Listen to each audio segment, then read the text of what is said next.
Happy Halloween, all of you Days of Our Lives fans. Welcome to Dishin Days, where we're serving up a full dish of this week's episodes of NBC's number one award-winning hit soap opera, Days of Our Lives. It's our Halloween edition, and we are all dressed as some notable characters on Days of Our Lives.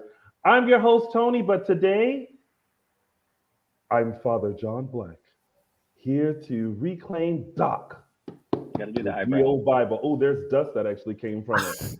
And of course, I'm joined That by. Bible ain't been touched in years. It hasn't.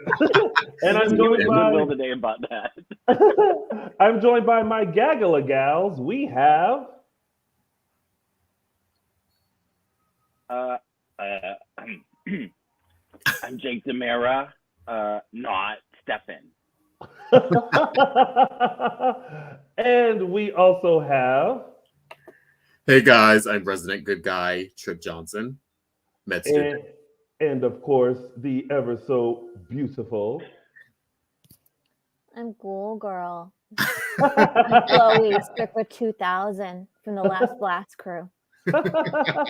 Happy Halloween, everybody. Oh my God, this is too funny. I feel like every time we dress up, it's the best.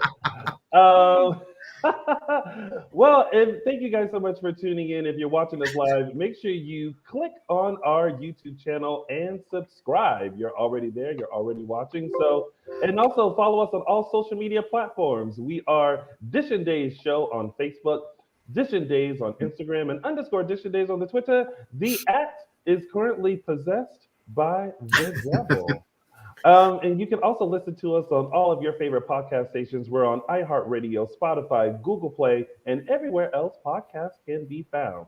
And also, don't forget, buy merch. We still have merchandise available at dishindays.threadless.com. Coming up later on today, we have our special guest, Mr. James Reynolds, who is celebrating 40 years on Days of Our Lives this week.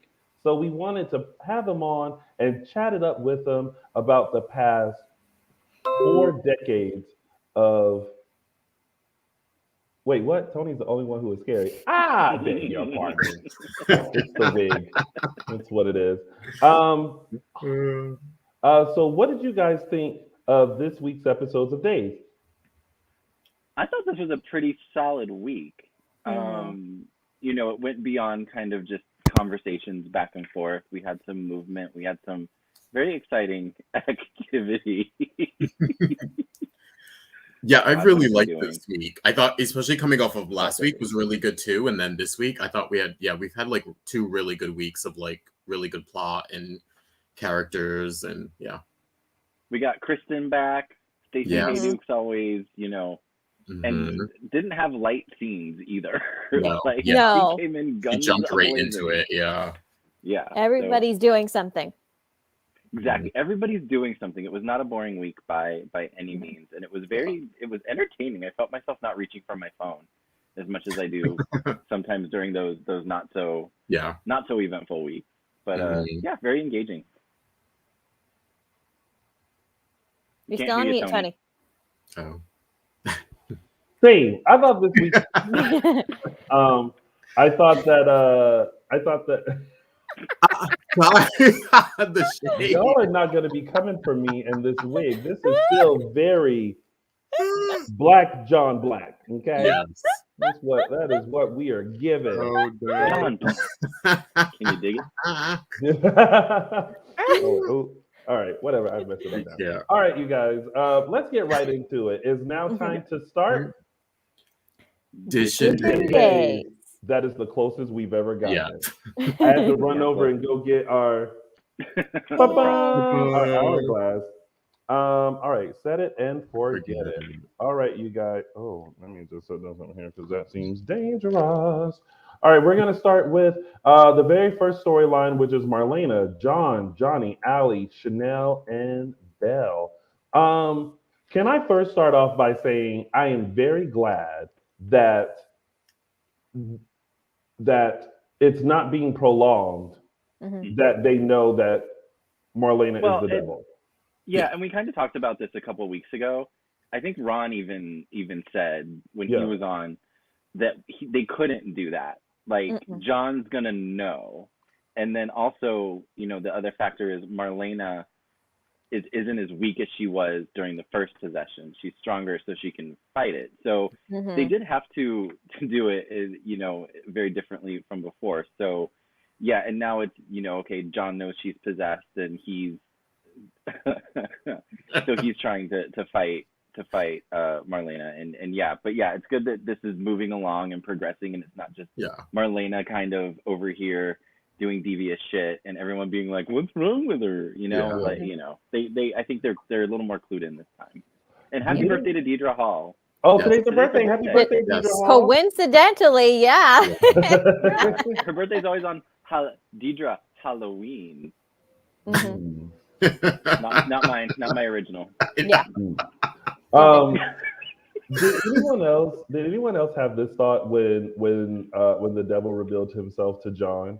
Well, now where are you gonna sleep? Because John can't sleep with the devil. So it's like, that was like my first thought. My first thought was, okay, like he's now revealed. Yeah. But now where you gonna stay? Because John isn't sleeping with the devil, but then the devil kidnapped John and placed him. That was not my first thought, because that question got answered pretty quickly, which is that John is not sleeping in any bed whatsoever. Yeah. So what I actually really did like was the devil's little history lesson. Yeah. After the reveal, which was basically that he's been trying to come back ever since that first exorcism. And at different points in time, he thought he had his chance. Mm-hmm. Yeah, I love that little reveal, little walk down memory lane of like, actually he did try at different points in her life when she was slightly more vulnerable, I guess, than she is now. Mm-hmm. But yeah. I'm loving Deidre in this. I feel like she's having so much fun. It's showing in her performance. It's showing on her face. I especially love the the mime acting we got with her and Drake in the chapel. Everything from the hand movements to him sort of resisting being pulled towards her. Like, yes, I was here for all of it. Yeah, that got some attention this week. Yeah. That whole scene in the chapel was just hilarious to me. Like them talking and the devil just kind of be like, "So John, and he's just like, The transitions were good though. Like I was like, they spent some money. And you know what? They were very minimal. Like those weren't like special effects. Nothing. It was just like creative cutting and all that. So good job to Days for finding ways to without those expensive VFX. Yeah. People are still, like, oh, I don't like this storyline, but I really do like it. And I think it's being executed well. Mm-hmm. It is. I feel like I've seen very minimal. I see, the occasional on Twitter, but it's usually the people that don't like anything. It's those critics that want everyone to be happy and hunky dory, and that doesn't make a show. But yeah, the way that they're who is hunky? No, I can say no, but I agree. I really like the way that they're incorporating. The younger cast, it's a full encompassing, the older cast, it's kind of like an all-encompassing story. And it's definitely being done in a different way than before. Even the voice is different, although I know Ron said he sounded like a crusty old gay man, but I do like the older voice better, like this than this more subtle voice that they're using for Shim, him, whatever we want to call the devil. But yeah, I agree. I'm enjoying it. It's very good. Can we talk about how everyone in Salem who's not an actor is coming in is being an actor? Yeah. Oh Lord. And now Anna wants to play Kristen. No, and then she was like, you should play Tony. Yeah. And he's I'm a few years her senior. Yeah. A few. And then she's rewrite, and then Anna, we can just rewrite it. Everything's so easy to Anna. We can just rewrite it. But we'll get to that. But go ahead, Justin. I was gonna say, I love how everyone has an interest in this movie, and also they have some sort of creative control now. Like, oh, we'll just get him to rewrite it, or we'll cast you. It's like, okay, yeah. Someone asked, where is it? Who is the voice of the devil? I think what they do is, because you can kind of tell, it's still their voice. Yeah, it's still. I think they just alter it. Or whatever. There's effect to it. I laughed when she came out dressed as the devil. Yes. Oh man, this was clever. This was very clever. She looks so good. Right. I mean, long blonde hair, the horns, the red outfit. That's still very Marlena, but Mardevil. Yeah. But when still the coat, right? She had a suit jacket on, I think, underneath, right? Yeah. Yeah. But when Belle walked in and like she still had the eyes, she was just like, Yep. It's but just see, that's a clever way to hide it. I was like, oh, this is clever. She doesn't have to hide the eyes anymore. Yeah. Belle didn't like them, so she had to, she's like, I ain't touching you with those eyes on. Right. But also, I feel the same way. But also, she has better control of them. Like now, she can just, and she's like regular again. Mm-hmm. Well, yeah, because before she had to either hide them with sunglasses or hide them with regular colored contacts. Yeah, it seems like all the old rules from the first time the devil was in town no longer apply. We were talking about this, and basically the lesson that we got this week is that everything that we thought we knew back then is no longer applicable. The contacts can / real eyes can be hidden away. No sunglasses needed. Holy water has no effect. John is technically no longer a priest. Mm-hmm. So basically it was a lesson of take away everything you know from before. Yeah. And it's a brand new, fresh, more powerful Mardevil. Yes. But no one thinks it's weird. Like the Ouija board is literally screaming it. I know. Yeah. Like it's not even subtle. I'm surprised they touched it. I'm surprised Chanel touched it of all people, especially even Allie and you do stupid things when you're young. Yeah. You think it's just a toy. I've never done the Ouija board thing before. Yeah, me either. It's been like I'll leave that one alone. Yeah. Me either. Let me tell you, I went to a Halloween party, and they were like, "Oh, we made a haunted house downstairs, but like you can only go by yourself." And I was like, nope. I was like, you let me know how it goes. I was like, in horror films, who's the first to go. Yep. And I ain't gonna be me. I'll be up here. You let me know how it goes. I'm not going down there. It's a no for me. It was one trip to Knott's Scary Farm, and I never need to go back again. I will wait till Halloween is over to go to Knott's Berry Farm. Not about it. I only went during the day. Good plan. You can see Camp Snoopy because they give you candy there. Well, I did it wrong. Okay. Yeah. Well, Michael Madness, get it together. I'm sorry, Jake, not Stefan. I'm not Stefan. I am a mechanic, but I can sometimes be a CEO too. Says my girlfriend Gabby. That's a fact. So like that's what else happened? Oh yeah, with the whole Johnny Chanel and the Ouija board thing, and Allie.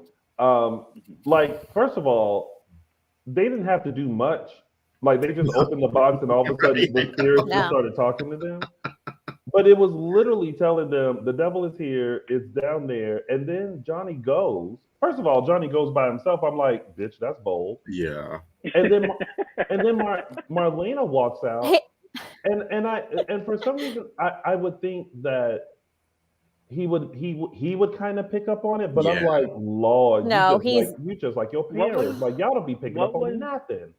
No. What was Marlena's reasoning for being in the Demira crypt? She went to see him and then took a walk on the grounds.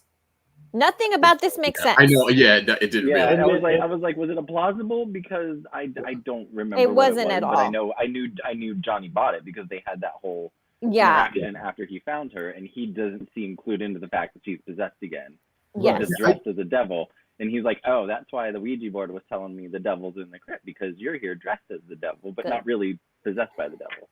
And let me just remind everyone that the second person to die in the horror movie is always the pretty boy who buys the lame story.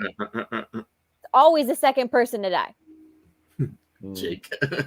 Well, but did she also say like she read the script and she came down to the script to pay her respects to Stefano, which should have been a red flag. I was like, right. Pay respects to Stefano. Yeah. Like if I was anybody, I would not go down there because ain't nobody trying to like, all of a sudden Stefano is like, hello, Marlena. And you're like, yeah. Also, I feel like we're gearing up for like Johnny to have some sort of a wake up call or experience. I don't know. I feel they're playing him as like the skeptic a little bit too much lately. Where I feel like he's gearing up for something. I hope so because everybody's buying it. The people who wouldn't buy it, who would immediately know something is wrong, would be John, who's already figured it out and locked up, Abe, who's in the hospital, and Kristen, who just got arrested. Yeah. Those are probably like the three people who would immediately pick it up. Yeah. Yeah. Yeah. Yeah, he's playing a little bit too much. Yeah. But I can tell you what we are gearing up for is obviously the Halloween episode that wasn't on Friday, but it looks like it's going to be tomorrow. Yeah. Because at the end, Marlena was like, Charlie, rise from the dead. And then all of a sudden we see Charlie's head. And my first thought was, now listen, Charlie's been dead for a good minute. Yeah. Ain't no way in the world there's still flesh on that hand. I mean, probably not. But it's fine. But it's fine. I'll buy it. Probably not. Yeah. There should not be flesh on that hand. Yeah. Whatever. I'd rather see that than, the alternative. So before we move on, I just want to say, I wish two things. One, I kind of wish this is season 2 of Beyond Salem, the making of that would Possessed, the Marlena Evans story. But I also kind of wish that it was other people being brought in to play them. Oh, it's introducing new characters, or do you mean other soap characters? Not introducing new characters, but just introducing just for real, like, hey, these are hired actors to play them. Oh, okay, got it. Instead of people within, say, like, do you know what I mean? Okay, yeah. And then have that be the interaction, like it's getting out of control. Fake I agree. Kind of thing. Okay. Yeah, because I mean, at this point, I mean, come on, like, it's getting out of control. Yeah. Like, I'd rather just see other people like come on and be like, so Marlena Evans, what is her essence? Yeah. Like I want to, So I don't know. Anyway, but what do I know? All right, so now we have A, Paulina, Lonnie, Theo, Chanel, Maggie, Julie, Jake, and Gabby. First of all, just a little touch on last week because it was also seen this week. Carmine, like. First of all, that could have been a squirrel, and your immediate thought is just like you don't even look, you just shoot. Yeah. But whatever, I'll take it because we had a beautiful episode on Monday. Which was, you know what? I actually, for 2 seconds, I was like, "How they gonna kill Abe off on his anniversary?" Oh yeah. Okay. Oh wow, you really? I'm curious to know. I did. I'm curious to know when Curious to know when James comes on, if they didn't give him like a heads up, like, P.S. You're not really dying when you read that, or if they just let him think. Because I feel like at this show they just do that and they let people think like, I might be okay. It looks like I'm dying. He has to wait for Tuesday's script to see. He has to wait. Yeah, and then he's like, oh. No, they only give you. They only do that to you when they don't like you. Yeah, sure. Right. I've heard stories. They do that to you when they like. Where's the lie? They don't like you. What, they don't tell you before they kill you? Yeah. I feel like they wouldn't want to tell you because then maybe with his performance it's different because he was already like, like he just had to be like whatever. But it may take away from the performance if the person knows that like it's not real. I don't know. I feel like at that status though, like a him, Marlena, John, like they're telling those people, but maybe not like the sort of a couple of tiers down. I don't think they would go through the trouble. The Joey Tribbianis of the show. Yeah, I was just thinking of that. No, I loved, even though it was all flashbacks, I loved seeing Renee Jones. Yes. And it made me realize made me remember how much she brought to the show when she was on. The entire like 20 some years she was on, and she went from, being the antagonist to the protagonist to the antagonist. And she really like ran the gamut. Yeah. And so, and I think she's kind of in the James Scott world where she's kind of left Hollywood and she's living her best life somewhere else and just enjoying life. But, I was like, aw. I have to say, I appreciated the way they did it because someone had spoiled it for me, which really annoyed me. And I knew that she wasn't, I saw something about Lexi was coming, but it wasn't going to be Renee. And I was kind of like, oh, okay. But I was like, okay, we always talk about recast, like we'll see how they do it. And actually, I was pleasantly surprised with the direction they took about not showing her face and just having the voice. And I thought, okay, that's a great way to do it. And so because it would have been odd. A bit. Yeah, it would have been odd having the flashbacks with Renee and then having the new, a new face. So it was a creative way to be like, oh, this is Lexi. It's just not.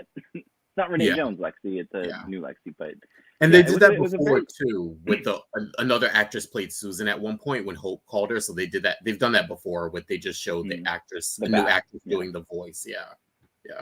I actually liked how they did it as well, and I felt like the actress really matched the voice, Renee Jones's voice and energy and everything, and I thought it was great casting. I honestly I was really, really, really, really, really, really, really hoping that Renee would just say, all right, I'll come back for this one episode. And if anything, we'll get her back. Yeah. Like I know that she's, from what I heard, she's retired. She's probably living her best life or whatever. But it just would have been like so neat just to like have her come back for this one time. But literally like have her be like, okay, look. You got me from 10 to 2. You got me for this one. One day. I'm in and out, have my lunch ready at the door. I'm coming out. You have the car pick me up at 9:45 and drop me off at 10 o'clock sharp. That is it. I am not don't ask me to come back as a ghost again. You get to one. Walk through the studio, don't know what to talk to me, don't know what to say. I'm going straight to camera. Yeah. Right. Have James ready. Yeah, but it's also, truth be told, we are still in COVID times. Some people don't want to travel. That's so, true. we wish her the best. And, you never say never. Yeah. You never know what the future holds. And she had a great run the first time, and I wouldn't be surprised if she was someone that was like, you know what, that work was good and I want to leave it, as is. Leave it at that. And that's what I was thinking. That's, what, we will always have the memories. We have decades worth of memories, and we can't say that about every character that we love. So we just hold on to those. Yeah. So Paulina, I do wish they would have gone more like the heavy focus, and obviously Lexi is the love of Abe's life, longest relationship, Theo's mom, but there was very minimal focus on like his other relationships. Like all of the flashbacks we got were of Lexi and Abe. I wouldn't have minded some flashbacks of like, there was the other characters were referencing when they first met Abe. And, I would have liked to have seen like a flashback like with Doug and Julie, because Julie was talking about him, or Or like Jonah but, and Wendy, or like Karen, or like some of from the other early Carvers, days in or the Brandon, 80s. Yeah. Or Brandon, yeah. Is Yeah. Brandon ever coming back? I know, right? They mentioned it briefly, and then Lonnie sort of forgot about it after that. I was like, oh, they didn't sort of circle back to Brandon. It was like him and Theo, and then there was like no mention of him after that. And Matt Cedeno, who played Brandon, he's around. He's on. I saw him like on another he's show. Booked, though. Oh yeah. Yeah. Yeah. He's fine though. Yeah. What'd you say? Still, I wouldn't mind seeing him back. I mean, Anyway.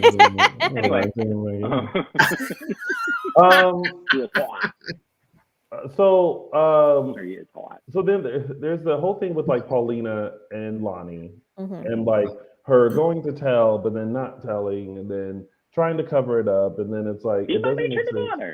Yeah, but I mean, listen, it's a nice cover. She cleaned it up real good. Yeah. She's like, I want you to be my matron of honor, and then to Chanel, I want you to walk me down the aisle. I was like, that's cool. That's a good cleanup. Honestly, great cleanup. Because like I feel like the walking down the aisle, I feel like it almost fits actually. I know it was it does. Yeah, but I do feel like it actually like that may be how it was supposed to happen anyway, or it makes sense that it would have happened that way anyway, even if it wasn't just a cover. Yeah.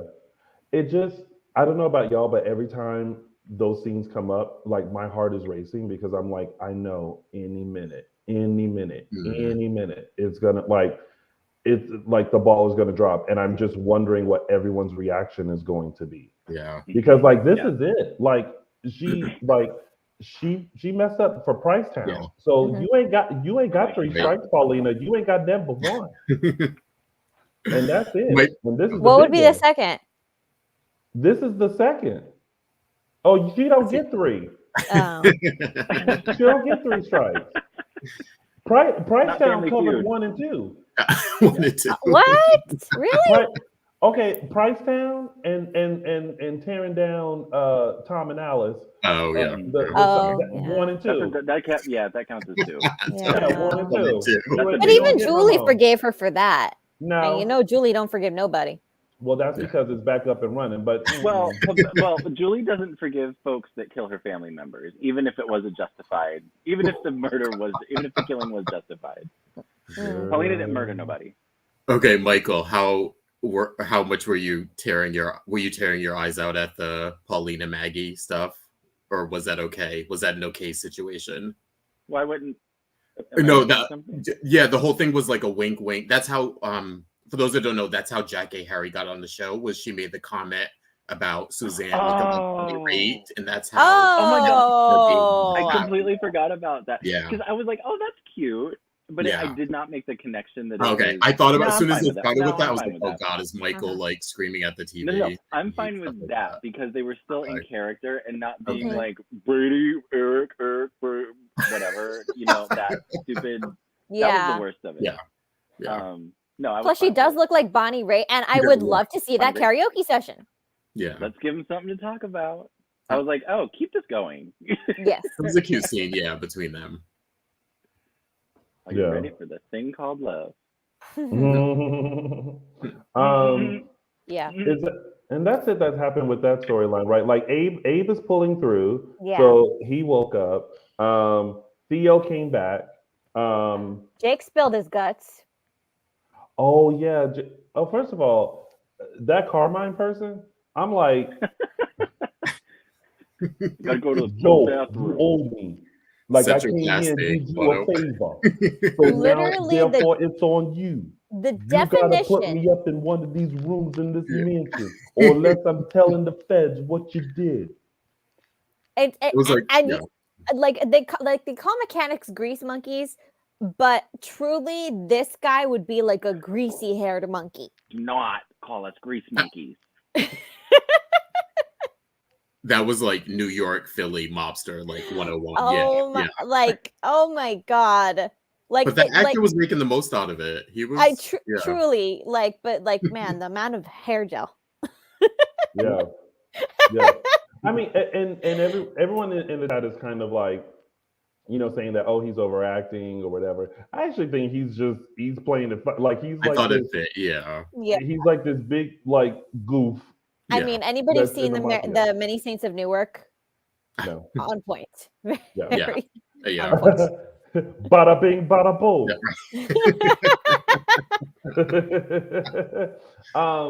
But yeah, I think this is an interesting twist in Ava and Philip's plan. I know that we'll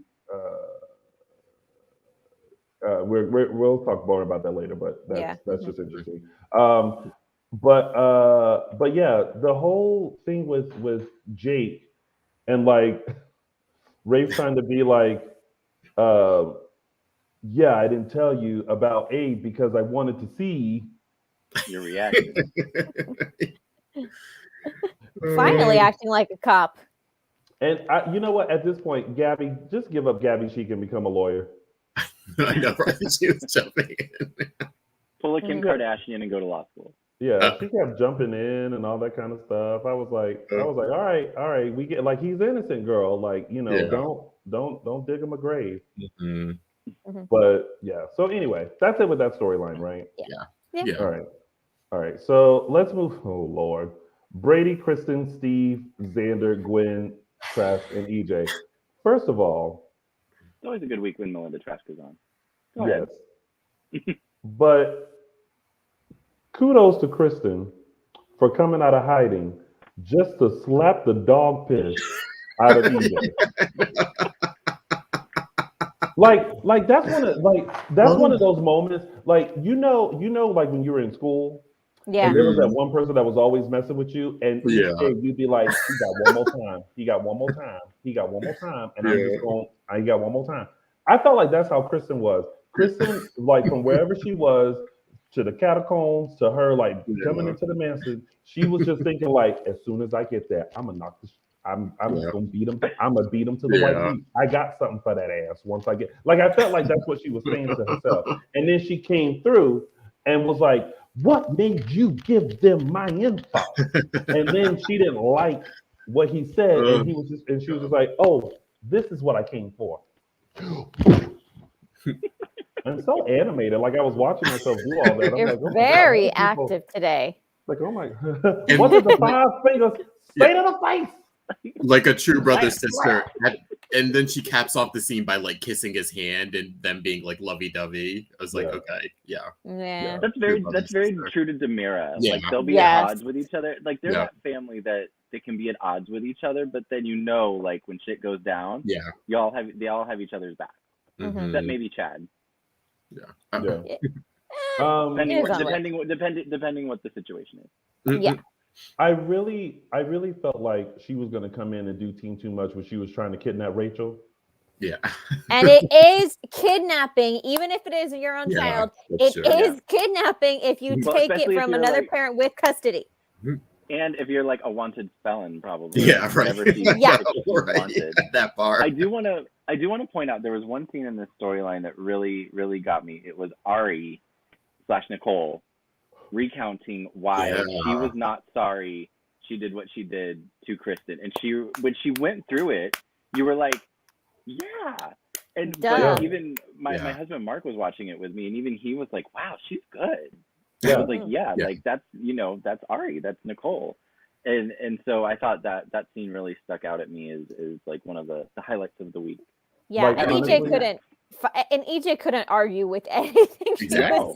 Even he was like, when he's like, can't, and I think that's be hypocritical of him.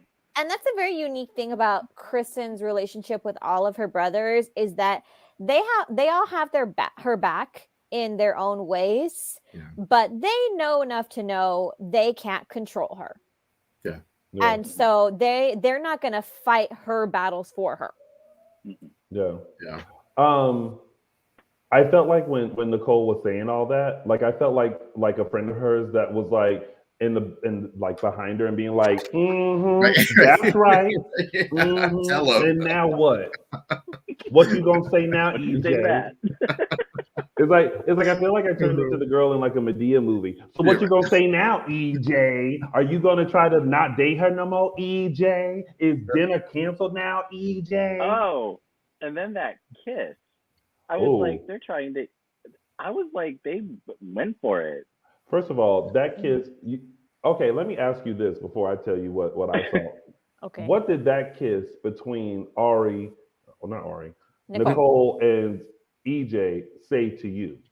Like when you saw it, like what were you thinking? That they wanted to bone. That the best way to get over someone is to get under someone? Yeah. What? Okay, so we're all on the same page because when I saw the kiss, I was like, That well, was y'all not. might No, as no, well that just was go not. That is ahead. not. That yeah, exactly. That was not like a friendly or early dating, like just kind of on the list. Yeah. There were, and even Nicole afterwards was like, shit, okay, Yeah. I'm gonna go now. Well, even I, like they were going at it, and I was like, oh, Yeah. and then I was like, yeah, even me, I've been critical of this relationship. I'm still not 100% on board, but I recognize like the actors have really great chemistry. Mm-hmm. Yeah.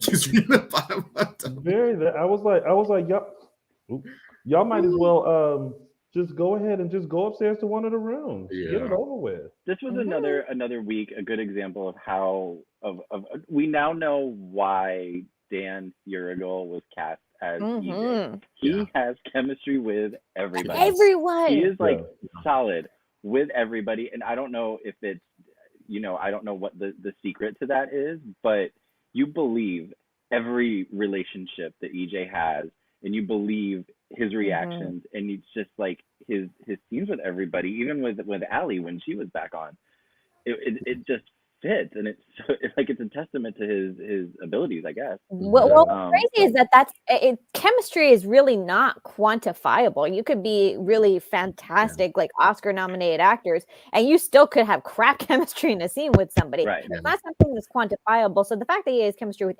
everyone, and it's the correct chemistry with all the characters that he's supposed to have with. It's just it's so fantastic. Yeah, no, he's doing an amazing job. Like he came in, and I think he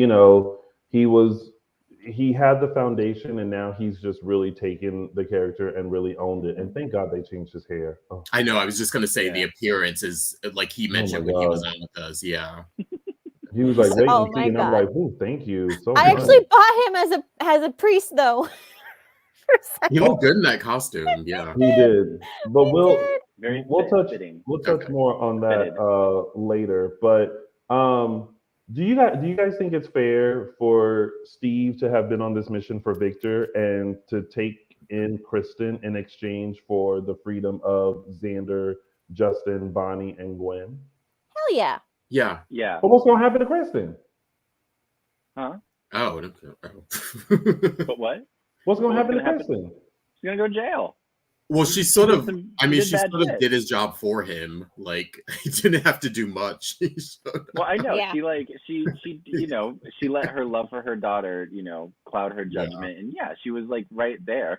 But I'm glad it took that route. I'm glad we didn't have Kristen like walking around in disguise, like he caught her back in a ponytail, walking around the hospital, and was like, oh, bumping into everyone. No, not Kristen. Yeah. But and there was a moment, I can't remember what was Victor saying about something. Oh, it was Kristen talking about Victor in a bad way, and I was like, you stabbed him. I was like, he has reason to want to come after your ass, even if it's not to get Xander and Gwen freed. Like he has, whatever. I will say this though. I think when Kristen was standing there getting arrested by Steve, and she told Brady, "Oh, this is your grandfather's doing." I feel like in that moment that she was talking, she was like, "I should have shanked his little ass to death." Right? Oh yeah, definitely. Like I should have killed. Went through with it. But this is the one time, like I'm really, really on Brady's side on this one because it's just like you really get the sense. I think we really got the sense this week of just how hard it's been on Brady. Because now little girl's not so little anymore. Yeah. No, she's not. Yeah. And it's harder when they get older because then they start noticing things. They ask more questions. It's like, man, how is he going to answer these questions now? Yeah. Yeah. I did like the moment between Gwen and Xander. Them just kind of like going over everything, and obviously There's like a lot of feelings there. I mean, but it's one of those things where it's like I like them together, but I feel like only for the moment. Like I feel like I'm not like, ooh, wedding bells, but I just like their Right. like progression Yeah. that's happening. I like Mhm. Yeah. Melinda Trask saying they had 30 minutes, coming back 15 minutes Yeah, later, right. being like, I Just to lied. mess with them. Yeah. Yeah. Yeah. Oh, that was better. I think but also like does anyone else find it weird that Melinda Trask is like making all these deals just so it can seem like she caught somebody and not No, everybody is not single? anybody. Not just anybody. Kristen. She wants Yeah. Kristen. Kristen's a big Well, get. Like she's well, like rightfully Kristen's so. a big enough get to sacrifice the Yeah. other four for their doings. Yeah. Yeah. Yeah. I believe it. Yeah. I She would just not love do this for how anybody else. I don't not at this Well, you point, know, no, because I feel like she's been after Kristen for Mm-hmm. ever since she probably ever since she got she came back as Crick Hole. Even The before whole Crick Hole Haley, thing. yeah, Yeah. I'm sure. Yeah. Oh, and Yeah. Haley. Oh, well, that's the other Yeah. thing. I keep forgetting about Haley, unfortunately. yes. Yeah. But yeah, Yeah. the Haley connection. That's the main reason. She's gonna drop anything she has to in order to get Nicole. I mean, to get Kristen. Mhm. See, you confused me again. The list of Kristen's crimes is so Right, I long. I'm getting know. confused. Well, I she's do a like how it Demanero. wasn't. I do like how Gwen and Bonnie weren't part of the deal. Right? Yeah. Was it Gwen and Bonnie that weren't part of the deal? But then when Steve got Kristen, he was like, well, got to free Bonnie. And so in Trask's eyes, she was only freeing Xander and Justin. Yeah. Yeah. Mhm. She was only going to be freeing Xander and Justin. But then when he got Kristen, he was like, well, kind of going to need to free those other two too.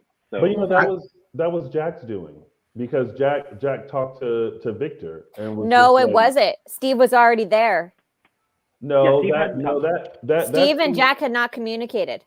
no, That- but Jack talked to Victor, which means there was a phone call that we didn't see to Steve. Not necessarily. No, this was covered No. last week or 2 weeks ago. That was Steve's plan all along. Yeah. Before Jack and Victor talked. That was Then like, what was yeah, that whole point of Jack and Victor sitting there talking? because Jack didn't know that. Jack Steve didn't beat know him to Steve's it. plan. Yeah, that was the Steve thing. was already on that track before Yeah. Jack ever talked to Victor. But Jack No, it didn't was know serious. that. No, Yeah. it was part of his when him and Kate when he first agreed to work for Victor. That was part of his plan. Well, He then was- we didn't need all that. We didn't need that conversation. No, we between didn't. Jack Yeah, and that Victor. was Yeah. yeah. For But some also- reason, But it's I think y'all got it wrong. No, you can go No, back. it was No, there. yeah. Yeah. It was just nice. That was to part of Steve's plan from the beginning. When he took the job, he was going to double cross Victor in We'll order to let- get money. We'll let the fans decide who's right, me or them two. Me No, it was on the or them show. two. Me Yeah. or them two. No, I'm leaning I towards think them I'm right. too. You would. Uh. You would. That and we saw it I'm on not the show. Catholic, sorry. No, just kidding. Is anyone else annoyed with Victor? Like, I understand the Bonnie thing. Again, you know me. Victor annoys me. But I didn't understand the not including Gwen. Like, there was no reason not to include Gwen. I felt like he was just being an ass there. No, he just that's doesn't Victor, know her. yeah, He just doesn't care. Yeah, exactly. But if- It was just ambivalence on his part. He didn't care Yeah. about Gwen, so why include her in the plan?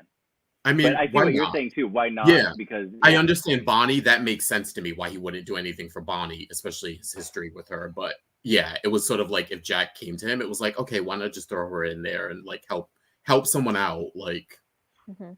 yeah. Oh, I guess y'all all right. Whatever. I'll eat crow. All right. So Cracker Barrel's menu. oh, It'd be good if it was though. Mm-mm-mm. at least they'll go with cornbread and sweet tea. Mm-mm. All right. Right, So bro. you guys, This is Crown Castle. make sure you guys, before we get into tidbits, and then later on, our special guest, James Reynolds, make sure you subscribe to our YouTube channel. Please hit the subscribe button. Please hit the notification button. That way you'll never miss a live show or any show right here on our very own channel. And also, make sure you buy our merch. We're dishindays.threadless.com. You can get a t-shirt, a hoodie, a sweatshirt, because it's starting to get cold, with our logos and everything like that. Go take a look around. Get yourself something nice and support Dishin Days. All right, now quickly into tidbits. So we already kind of touched on Ava, Carmine, Philip, Chloe, and Brady, and Lucas. Overall, like, what's y'all's take on this storyline? Hold, please. I have a response to this. Oh, Oh. You have to do the hair shake. You have Take to do it, the shake. yes. Slow mo, slow There mo. you go. Like a Pantene commercial. Oh. Oh. Oh. What? Wow. Ghoul Girl is No so longer. 20 years ago. You got to take the glasses. She took the glasses off too. After that I'm blind. I'm gonna be blind if I. Okay, then keep the glasses on. It's fine. You know what we look like. Ghoul Girl is so 20 years ago.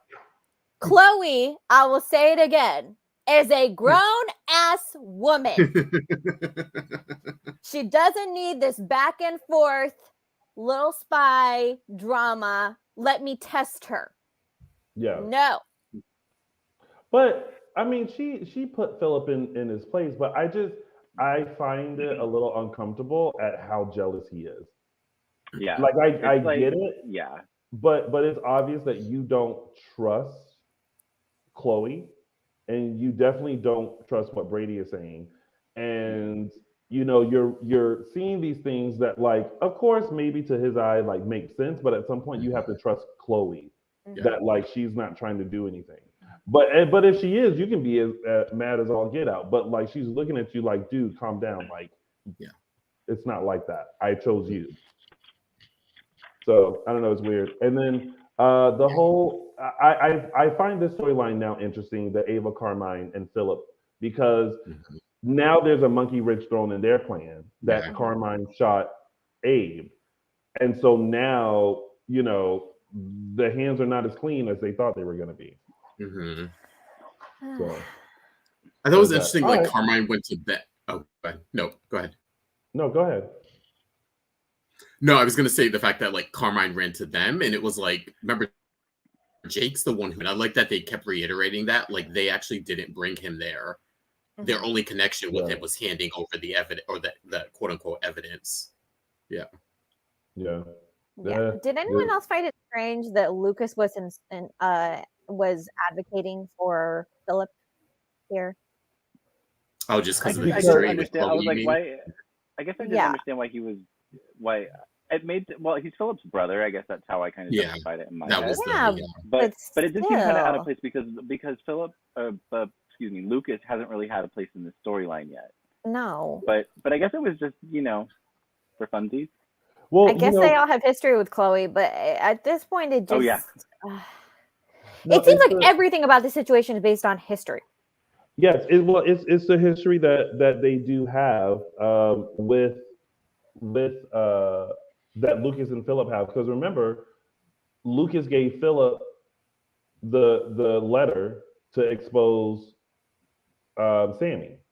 So there's that early on connection. So they have a great relationship, and I honestly think Lucas went to Brady because I feel like Brady and Philip and Lucas kind of feel like there is some underlining of Brady like trying to like maybe drop little seeds, but like not fully planting them. You know what I mean? So I think that's why Lucas kind of went to Brady and was just like, bro, you need to calm down. Yeah. Calm down. Yeah. All right, that's after that storyline. Chad, Abigail, and EJ. This is just petty shit right now. It's very petty. Yeah, exactly.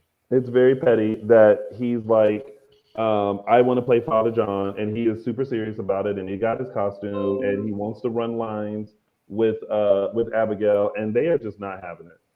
Well, and the way he's like, insinuating about the scenes they're gonna have to do together, given their past, it had a creepy tone to it, and I was like, that ain't right. And Chad definitely had and I like that Chad's instinct wasn't to make Abigail quit, it was to make EJ quit.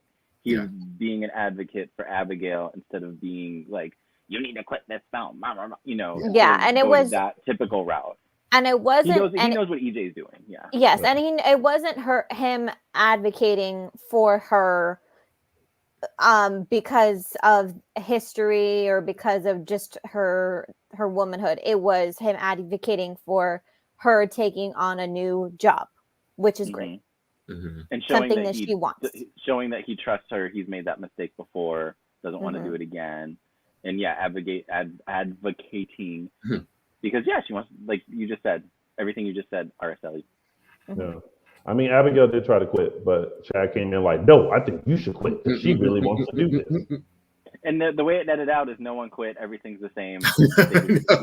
I was like, okay, there was nothing changed from that. Okay. There was no resolve. Everybody back up to their room. The resolve was nothing is changing. So yeah, exactly. Yeah. And then last but not least, in our tidbits, we have Tony and Anna. No, whatever. Not to you, Tony, to them, because I don't know what they're thinking. What are you thinking? I'm thinking that Tony and Anna are so in love, they have lost all sense of anything practical. You mean wanting to be Kristen and Tony on screen? Well, yeah, and then rewriting the script, and I'm just like, Anna's just really, really lovey-dovey, and she wants everybody to be in love, and she wants everybody to be happy, even if she has to rewrite history to do it. So, time out for a text from my mom. So hi, Mom. my mom texts, "What the hell?" And I'm like, "What are you talking about? What happened?" And she's like, "I was talking about Araceli's striptease that she did," and I'm like, "Striptease." and I wanted to, so I replied to her here, "Mom, this was before you started watching. Yeah, it was a part of the show. It was a reveal.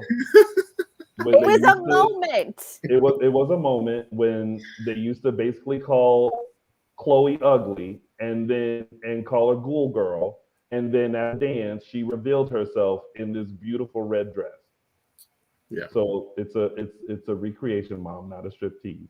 By the way, her parents were there chaperoning, so nothing bad happened. Also true. My God. Okay, but yeah. So Tony and Anna. I mean, they just had a moment down memory lane, and also trying to be a part of. I find it interesting that it was also Teo / Tony / Andre's 40th anniversary too. Yeah. Yeah. Right. Right. Did you mention that?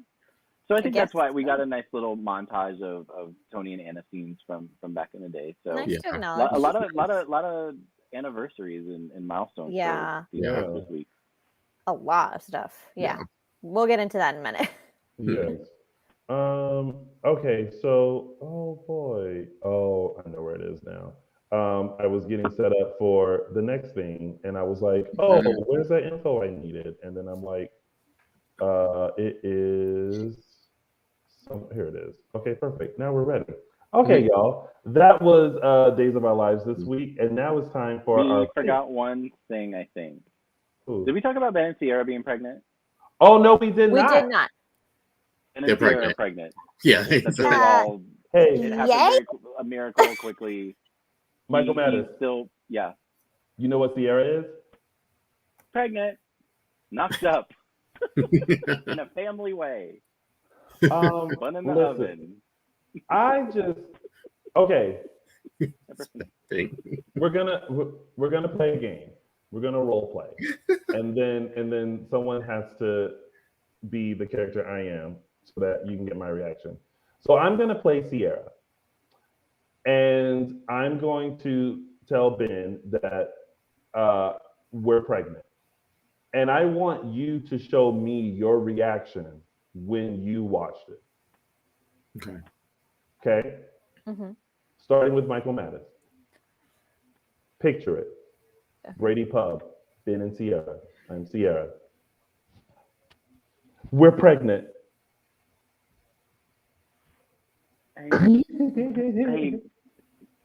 you're only one day late?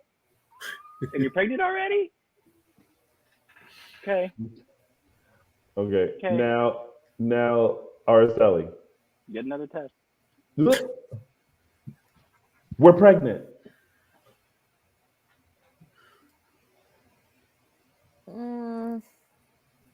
She's like, Okay. Okay, now Justin. We're pregnant. God, this is where we're going, really. The direction is taking. Okay. Okay, Michael Mattis, you say it and I'll give you my reaction. we're pregnant.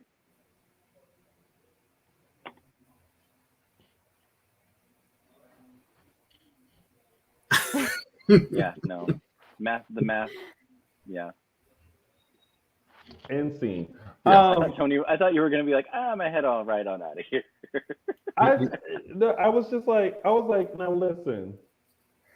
They didn't even like do the whole like, oh, I don't feel. Like she She did literally say her stomach was upset, but it wasn't like, or she didn't have a fainting spell, which is common whenever the ladies on the show Yeah. pass out. They're in the hospital and they're like, The oh, no, fainting nothing's wrong. spell It's from just the that you're pregnant. 70s. Oh, God. Fainting But it's spell. the devil's work.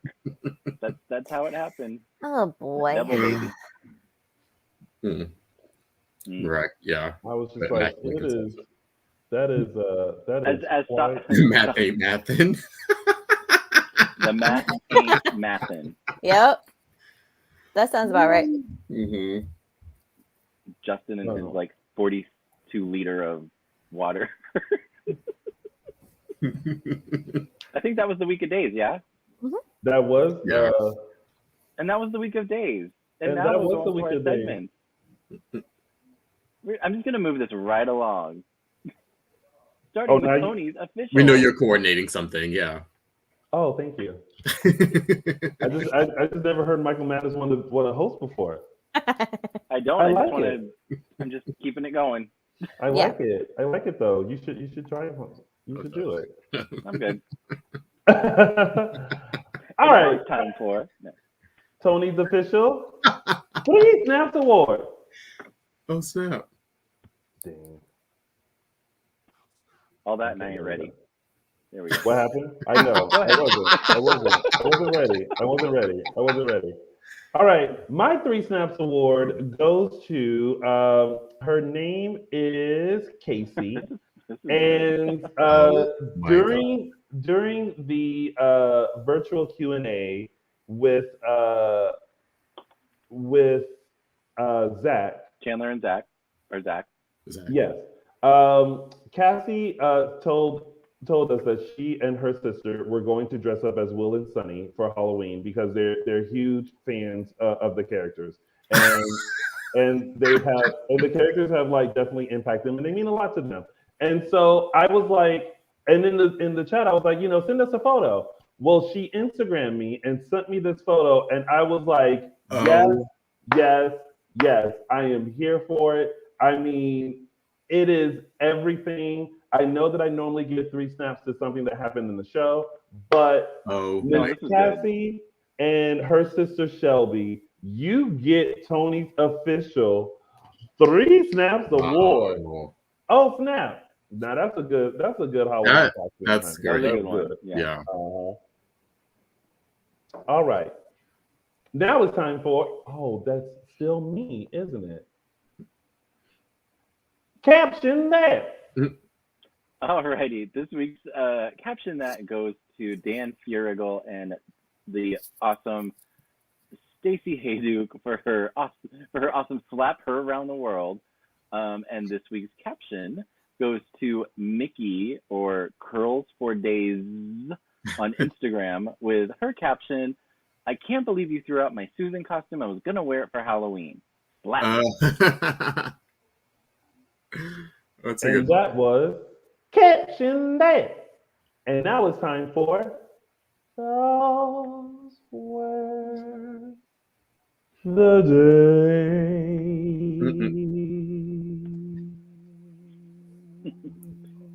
Coming soon to a Holiday Inn lobby near you.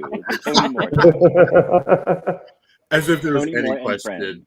friends. You guys talk among yourselves.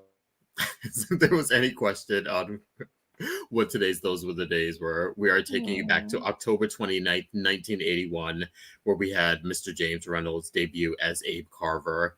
I love this little collage here of just him with Theo and Lonnie and his friendship with Roman, his marriage to Lexi. We're just saying early on the relationship with Jonah and Karen, and Valerie and Tamara, and just take a trip down memory lane with James Reynolds, Emmy award-winning James Reynolds, October 29th, 1981, 40 years ago, he debuted as Abe Carver.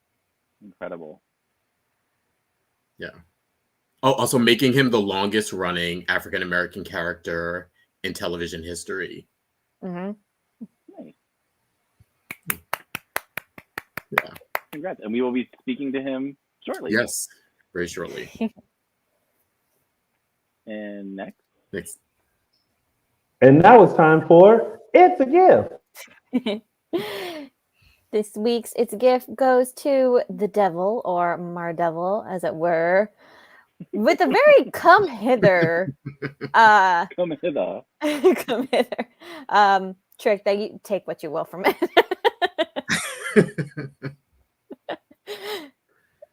Yeah, there's a lot of ways that could be interpreted. Come get it, bitch. And that was this week's It's a Gift. Yes, and since Tony has left us, we'll move right along to some quick news and gossip. Yes. Moving right along, we have a very lots of baby news this week in the Days family. We are starting off with a big congrats to Jen Lilly and her husband, Jason Wayne. They are expecting their 4th child. They did a People exclusive where these amazing photos of their family apple picking, I think they were going. But you can also read the article on Jen Lilly. Yeah, really cute.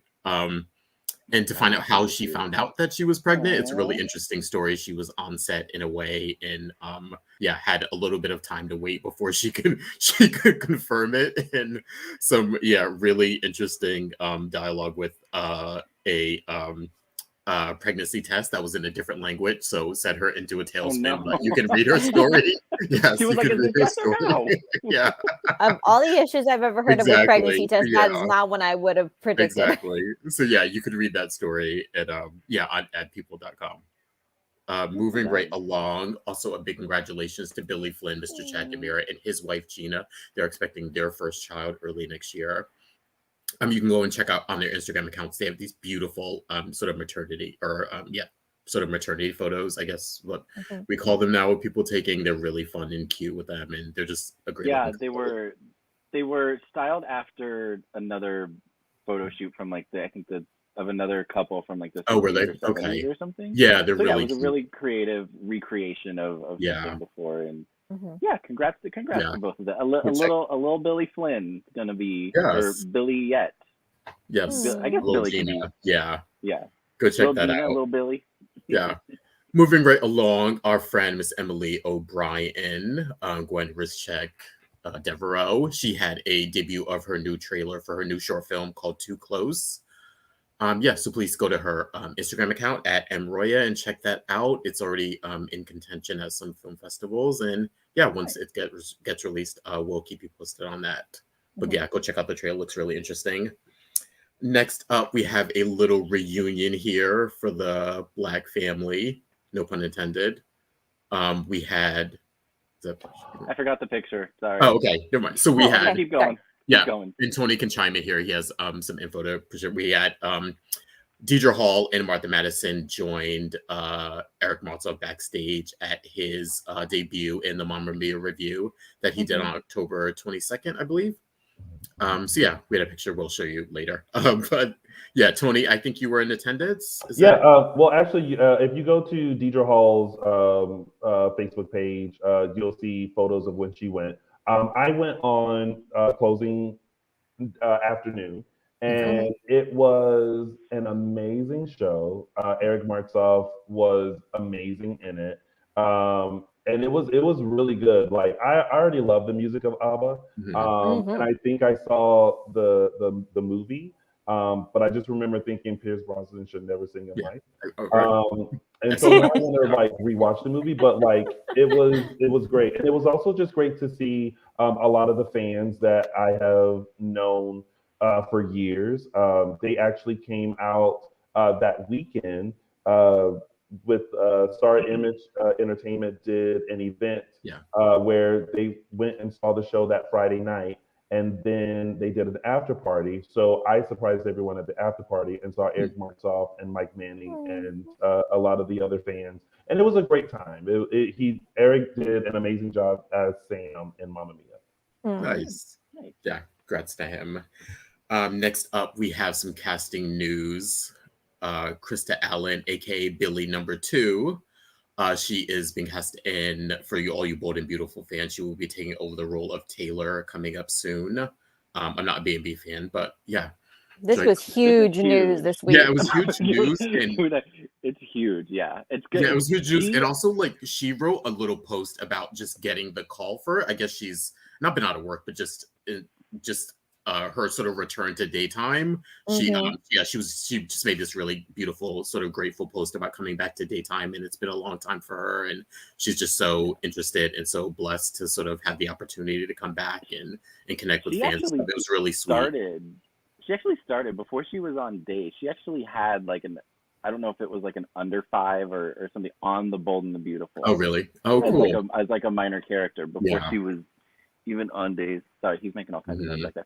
But yeah, this is big for Krista. This is some big heels to fill, but she can do it. She can do it. Yeah. I like, it's one of those castings where you hear it and you're like, this makes total sense. No, yeah. So yeah, check her out, Krista Allen on Bold and Beautiful in the role of Taylor coming up soon. And we have no more baby news. A big congrats to Brock Kelly and his wife Adele. They welcomed their beautiful daughter. Let me get her name right. Adelina Valentina Kelly. And this, that beautiful photo. Also, there's a couple more Brock has been posting. I think he posted one this morning too about just waking up, and he did a post on his Instagram at Brock V. Kelly, just about being a father to a daughter, and what he sort of expected versus what the reality is. And you can go check out some more photos of their little girl on his Instagram account. So many babies happening. I know, right? Yeah. Baby fever. And last but not least, we have we have the second annual Soap Hub Awards coming up. Voting is taking place now. Categories are your favorite actor, actress, favorite newcomer, favorite feud, and overall favorite show for your soaps for all Days of Our Lives, General Hospital, Young and the Restless, and Bold and Beautiful. So please go to soaphub.com. Voting, you can start now up until Wednesday, November 3rd, and we will let you know the results. Awesome. Yay. Yeah. Perfect. And that has been your news and gossip. And now let's take a sneak peek into what's coming up next week on Days of Our Lives. It's Deidre Halloween. I'd kill myself. Reef and I are just friends. It's been a homicide. Jake! Ooh. Oops, sorry. It's Deidre Hall. There we go.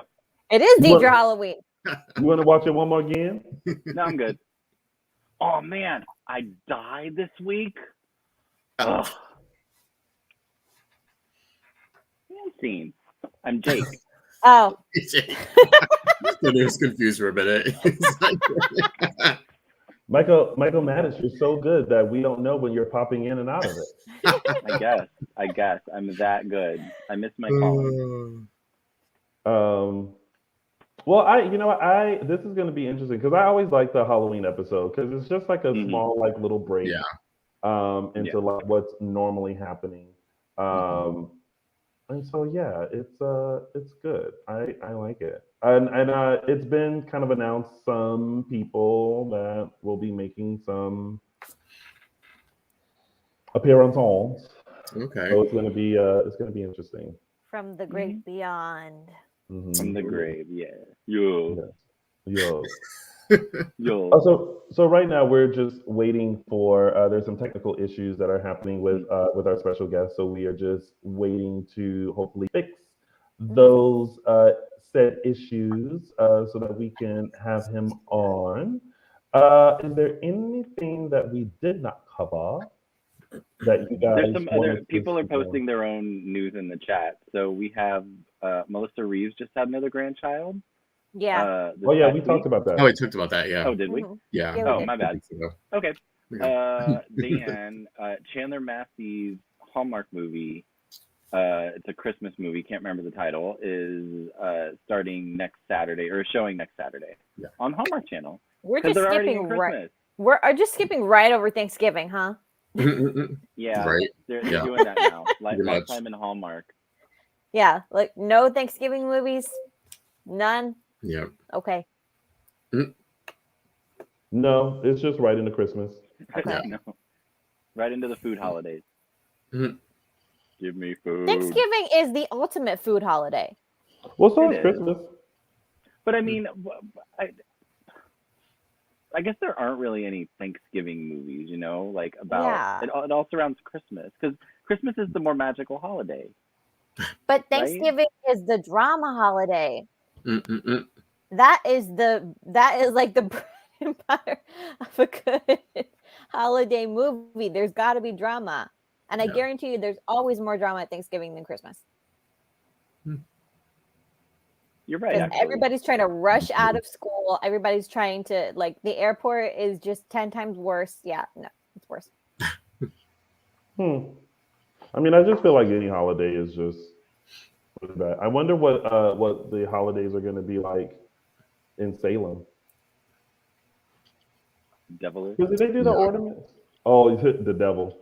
Well, yeah, because we did get confirmation that this devil storyline is going to carry up until at least Christmas.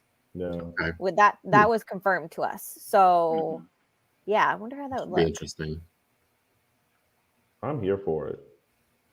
According to B. Patterson, all of the Thanksgiving movies are on the Hallmark Channel. They're Thanksgiving movies?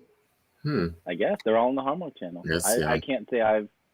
Hallmark would be the one to make them, I guess. They're just lumped into holiday movies, I guess. Yeah. Yeah, y'all tell me, because I don't see them. I can't say I have either. Yeah. Any of the Thanksgiving movies? There's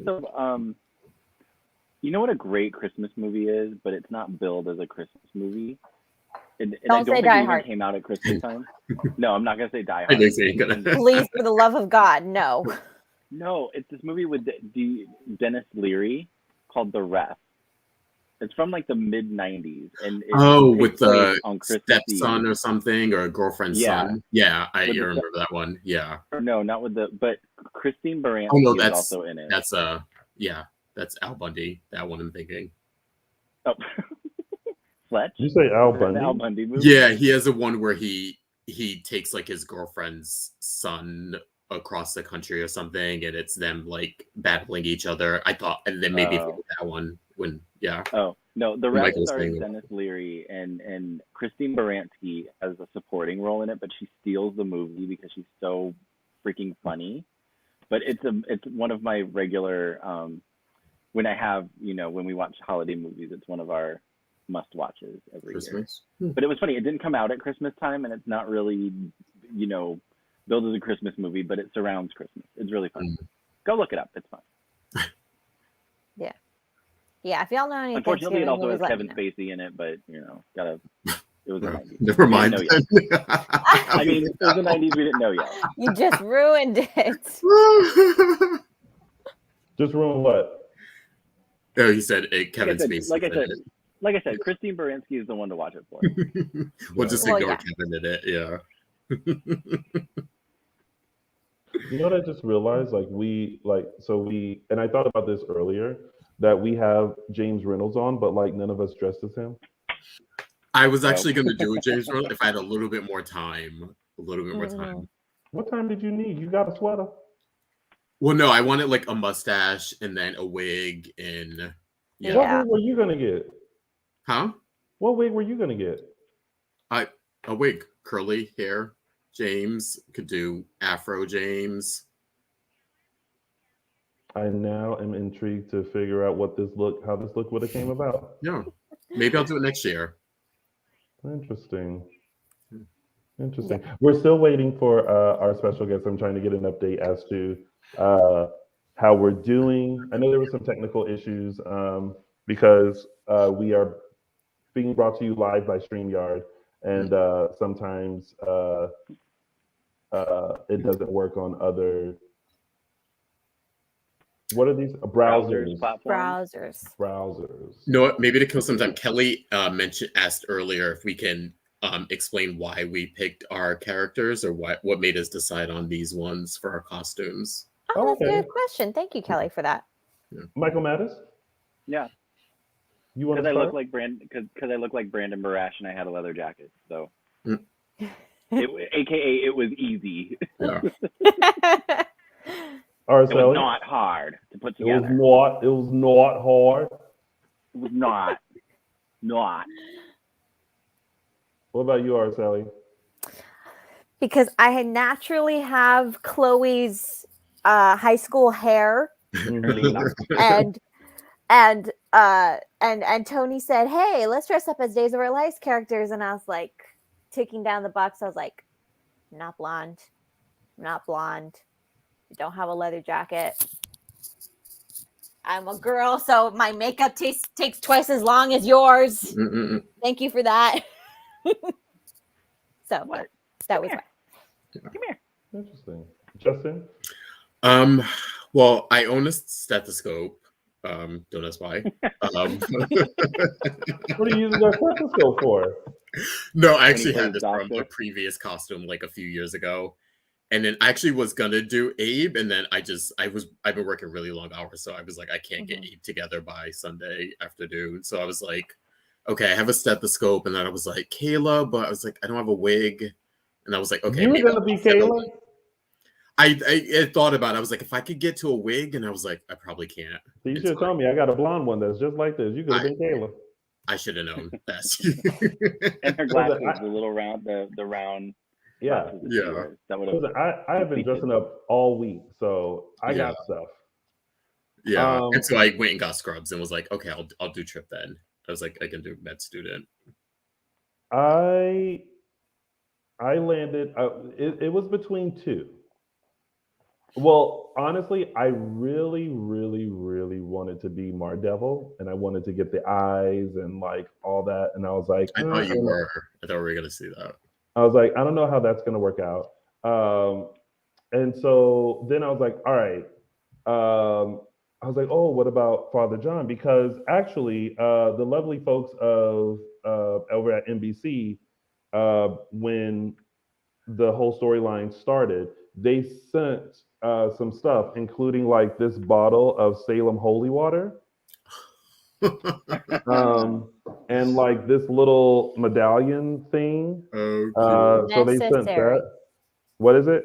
Necessary. Yeah, it is necessary to have one of these. And so I was like, oh, I could be Father John. And I was like, I have this wig. I was like, that could work. And I was like, or I could be a server at the Brady Pub, because I have the Brady Pub apron. And so I went with this because I thought this would be a better choice. And I also think that I had done the apron. I've worn the apron before on the show. So that's where we landed. Here's an interesting question. Now this is just a Q&A.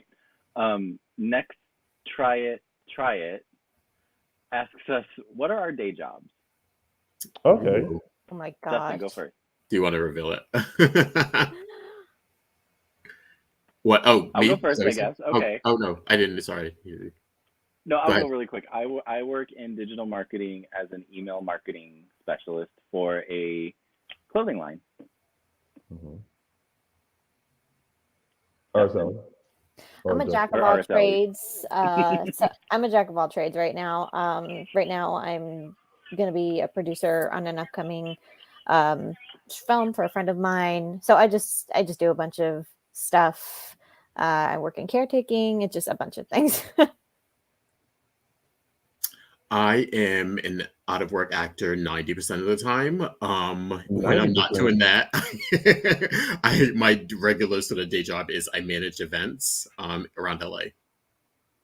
And I am a host, club promoter, professional game show run through contestant, and anything else that I can do to make a coin. Yeah. Pays, yeah. Yeah. The thing about living in this town and in this industry is that you're never really doing just one thing. Mm-hmm. Yeah. If you live in LA, okay, yeah. Yeah, if you live in LA, you can bump into any one of us at any given moment. Yeah, if you have one job, it's probably because you had that job for a very long time. Yeah. Yeah. Yeah. That's why I only have one job, because I've been doing it for 14 years. Oh, yeah. I'm also a freelance photographer. Oh. You're a freelance photographer as well. All right. Yay. So our special guest is here. Let me give him a second to just kind of set everything up and everything. We're super excited. First of all, James is always a friend to the show. Like anytime we want to talk to him or anything, he is always so willing to come on and just talk about the show, talk about storylines, check in with us, all of that. So one, we greatly appreciate James, and for someone who has been on Days of Our Lives for the past 40 years, it's something to be celebrated, and in the original character that he created. James has been doing this since 1981, and and he's talked about it before. He is one of the longest standing African American actors in daytime, which is also something to be said as well. And I think Abe has always been that character that we love, that we know is hands down a good guy, and we just truly appreciate him. So I think he's ready. We're gonna add James into our lovely stream now. Hi, James. Hello. How are you? Hey, James. Here. Uh-oh. I know. I'm trying to. Now I'm having a hearing problem. I apologize. I've been trying to get on now for the longest time, and I've been everywhere on the internet except for you. So thank you. Technology. It worked. It never works when you need it to. Very challenging today. Usually I'm pretty internet savvy. Yeah. I mean, I can't do like tricks and things, but I can log on. But not today. We leave the tricks and things to Tony. Yeah. Tricks and what's things that? is especially. To me, we leave tricks and things to Tony. Tricks and well, I'll take any kind of tricks to enhance my life. I can only hear every third word, so I don't know what the issue is here, but I'm going to keep trying. I'm going to keep playing with it while we talk. Okay. But if I lean in this far, you know what I'm trying to do. Okay. Oh, trust me, we're all familiar with that lean in. Yes. Like, now wait, yeah. what does this button do? Well, I started on my computer, and then I pressed the button on my my iPad. So now you're on my iPad, and we'll see what happens. Okay. Well, technology. Well, either way, welcome, James. Thank you. We're so glad to have you on and to celebrate 40 years as Abe Carver on the Incredible, isn't it? It's amazing. Yeah. Like how do you even sum up 40 years of being on the show? I don't know if you can sum it up, to be truthful.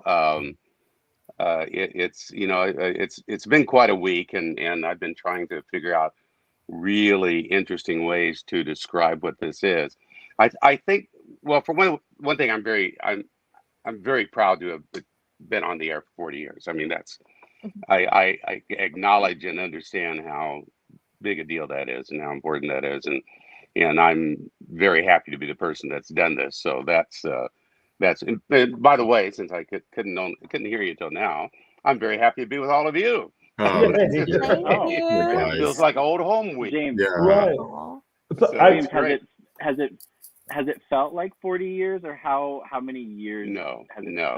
Felt? It feels like yesterday. It really does. Oh, wow. I mean, there are times it just feels like this started. It doesn't. Time is a very interesting thing. Time moves slower in smaller increments. Monday to Friday is a lot longer than 1981 through 2021. It just feels that way, you know. Sometimes you're just waiting forever for these small increments of time to pass, and years in retrospective just seem so short. Yeah. And that's very much how it feels. And the fans have been so gracious and wonderful in sending these clips that I didn't even know existed. Yeah. They're sending me scenes that I had, it's nowhere in my head. I had no idea that I did those things. And so when I see those, I got, oh my God, that was, I look like that. That wasn't too bad. Yeah. So good. James, because a lot of times when we talk about the role of Abe, he's sort of the moral center of the show. Mm-hmm. And one of the things we've always appreciated that space is occupied by a person of color and also a Black man. So as you've gone through these last 40 years, has there been discussions about keeping that character or making that character the moral center? Or is that something that has just transpired over the years with producers? Well, both. It transpired over the years. Largely, you know, certainly people talk about it. I've been talked to by producers and actors, or more actors too, and writers, that Abe is the moral center of Salem. You know, he's got he can go to the dark side a little bit on occasion, as we all do, which is always, I think, a good thing and interesting. Nobody lives without warts and without sin. Not a lot of, you know, a lot of rocks are still there because nobody's throwing that first stone. But yeah, it was not necessarily designed that way in the beginning. I came on the show, I think, about 6 weeks before Roman did, and they were originally to be paired, as two people had grown up together and experienced very similar things in their lives before we saw them in Salem. And so it was probably the straighter of the two in a lot of ways, but that kind of worked out as time went on. The way the scenes were played and the way some choices I made were even off-camera choices. The producers have always been very open to suggestions. I've had to fight a few battles over the years, but ears were not closed, so that's always a good thing. Oh, good. Yeah. So to that end, James, you know, we talk about Abe being the moral center, but in the flashbacks that we got during your anniversary episode, I was paying particular attention to a scene that you had with your former co-star Renee, in which you were just tearing into her. And to me, it was a reminder of why I love soaps, where you get to see the totality of someone's experiences, of someone's life experiences, is that you get the highest of highs and the lowest of lows. And what does that mean to you to be able to represent that? Do you feel like you have, you know, have you done it all, seen it all? Is there more you want to do? Yeah, always more you want to do, without question about that. But yeah, it's you know, I appreciate that. It's a great statement and question of yours. I think that about soaps and the variety of what we're asked to do, and hopefully can pull through. One of the things I tell people all the time when they ask about some of the reasons why I've been around for so long is that the variety of styles you get to engage in, and you see that. So, I mean, there are some scenes that are just pure comedy, and you can play it for that. And there are others that are very, very strong dramatic scenes, and you can play that, and then the action sequence and the romances. And, you know, in the course of a week, you've sort of entered almost every aspect of theater that you can. And I love that. And yes, you know, that's another one of the qualities of Abe, is that he's got this, it's not a sense of moral indignation. It's just that he has a very strong sense of right and wrong. And he has a very strong sense of being wronged, which sometimes is accurate, sometimes isn't. But nevertheless, if he feels he's being wronged, then he has no trouble about stepping up and presenting that to people. He's a tough guy. Abe can be a tough guy. Yeah. Speaking of the anniversary episode, I think a lot of us, including me, when we heard there were going to be flashes of Lexi, we were Right. all hoping and praying Yes. that Renee Jones Yeah. was going to Yes. come back. But we got someone that was amazing as Lexi, who sounded like her, who really gave us, her temperament and everything like that. What were those scenes like working with this actress and kind of being able She to was, relive that? yeah, she was wonderful. I mean, when you come in, as all of you know, and Mhm. have experienced this, when you come in and you're visiting for a day, it's never easy. It's Yeah. entering a stranger's house and Mhm. asking to use their toothbrush. Yes. It's hard. It's hard to do. And so I've always tried to make it a point to make people feel as comfortable as possible. We didn't really have that opportunity. We Yeah. pretty much had to walk out on stage and do our stuff. And she was fantastic. She just Mhm. gave it everything. Yeah, I know you never saw her face, but she Yeah. was in that scene. Yeah. She was Lexi. She was Yeah. a beautiful, beautiful young woman, and she presented that. And I think that came across. And I'm so glad to hear you say that, Yeah. because I believe that came across in what she did, and it was wonderful. Hopefully you'll see her on camera sometime, because I think she's a very special talent. Yeah. Now Michael Madison and I had the same question. We were talking about it before our show started. But we know that you're handed scripts, and you're Right. reading scripts and stuff. Mhm.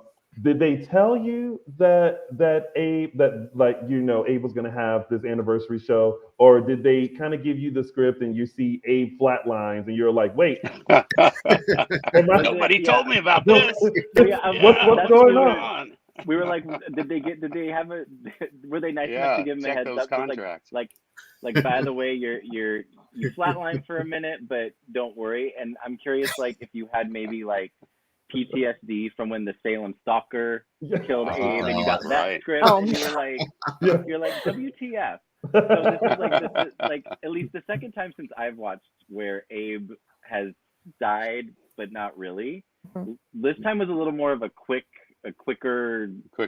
resurfacing than before, where you were off for months and then came back on the island with all the others.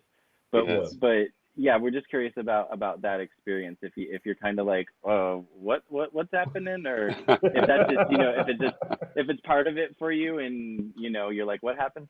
So well, it is part of the deal. It is part of the deal. And no, I was told a few weeks before that Abe was going to be shot and he was going to flatline and all that. And also after a little bit of time around daytime, you kind of know. I mean, there are panic moments and there are non-panic moments, and so sometimes you get the note, or somebody tells you, you're going to be shot. And there was a time where I would hear that news and go, uh-oh, let me start canceling accounts here. And someone's measuring your dressing pay room. off this bill while I can. But I knew that Abe would survive that particular tough moment. He's been shot a lot. Abe's been shot a lot. I've been on death's door more than a few times. It's interesting. There are people that it's happened to, and they were totally shocked, completely surprised.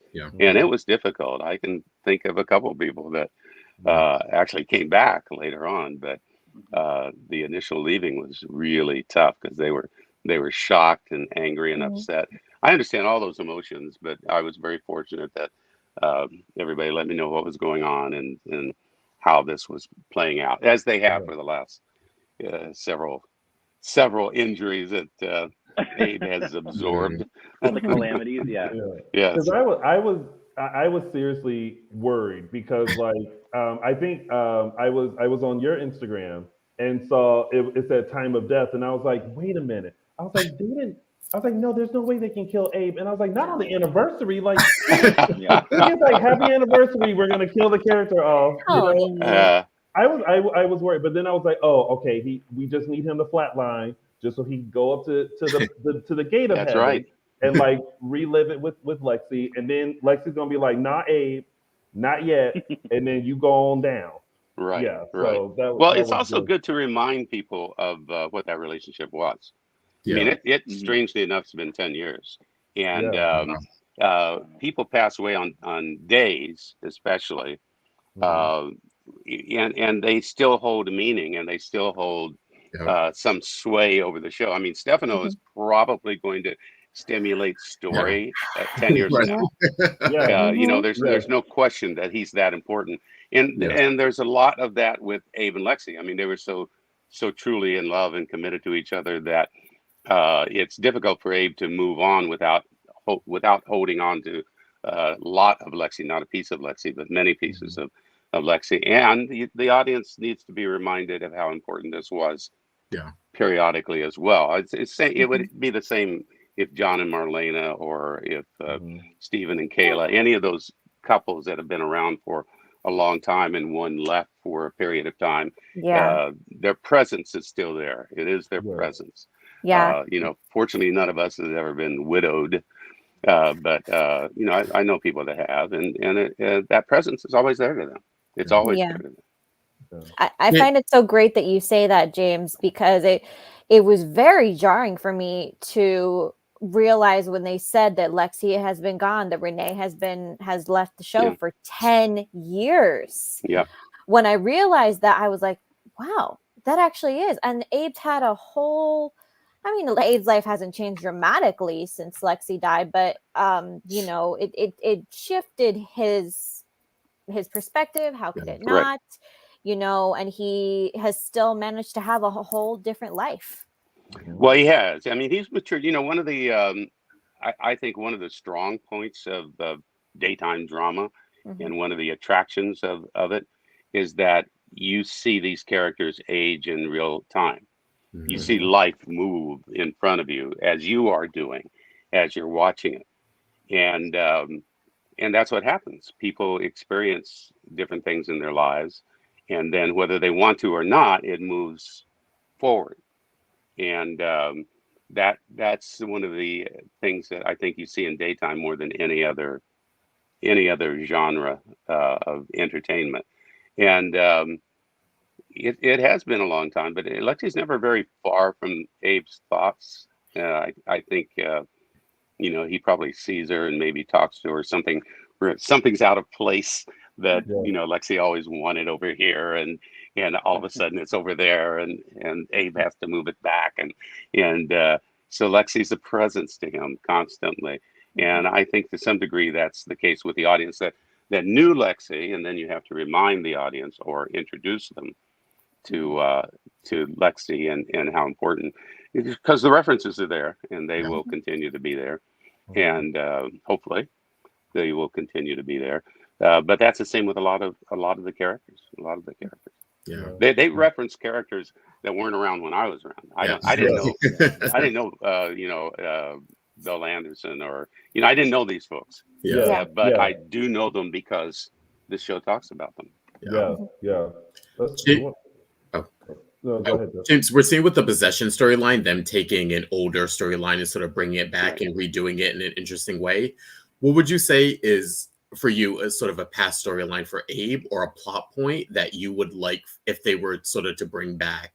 What's one of your favorites that you'd like? Oh, I'd like another crack at that, or a different spin on it.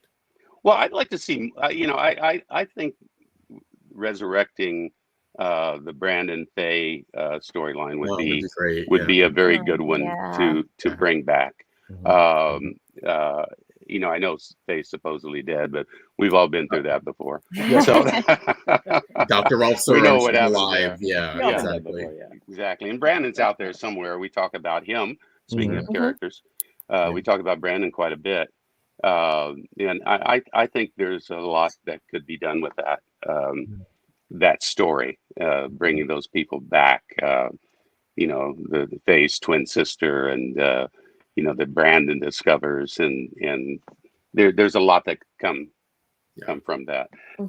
That's one of them. The other is we haven't seen Abe's extended family since the first couple of years. I was looking at one of the many old photographs that I've been sent over the last week, and his mother, who was on the show when Abe began, his mother was there. I believe Abe has 2, maybe 3 sisters that we've never seen. Yeah. Ever at all. And most of his brothers, I think there's one brother we haven't seen. We've seen 2 of the 3. Yeah. Like bring Carver back Joan boys. and Wendy. Yeah. Yeah, but we haven't seen them. We haven't seen them all. And the father we've never seen. His father was confined to a wheelchair when Abe began, but we've never seen him. And so it would be interesting to see more of that side of his family come on and explore that, or one of them, or one of those characters that we haven't seen for quite some time. So those are certainly some of the stories that I think are sitting out there, and they're quite a bit. Abe is for a character who's been around for all this time, 2 score now. There's a lot out there yet to look at. Absolutely. Yeah. With that, are there any characters that you would like to have back on the show besides Brandon and siblings? Are there any and Faye? Are there any other characters that you're like, you know what, I would love to have them back just to play with or have like a storyline with them? Yeah, there are. You think about that.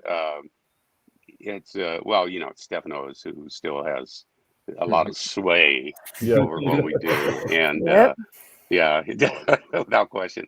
And I loved working with Joe. It was great, always great fun, and we enjoyed each other, enjoyed working together. So that certainly is would be one of those characters. I'm sure a lot of people would say that. The others, we'll see what happens. I think a lot of the more recent people, Jack A. Harry comes to mind, and several others, certainly Sal and Lamont, and some newer people and newer characters are very, very strong characters. And I think those days, those good days, those great scenes are still out there and still ahead of us. Yeah, for sure. Michael? Oh, I thought you had something. No, sorry. I have a fun one, James. Wake him up. Agreed. It's time to wake up, Michael. James, I have a fun one for you. For if you had to pick either past lovers or someone new to do a triangle with Abe and Paulina at this point, who would you pick? Oh my Lord in heaven! Either past girlfriends or another character. Oh my goodness, a triangle. Abe might have been more interested in that 20 years ago.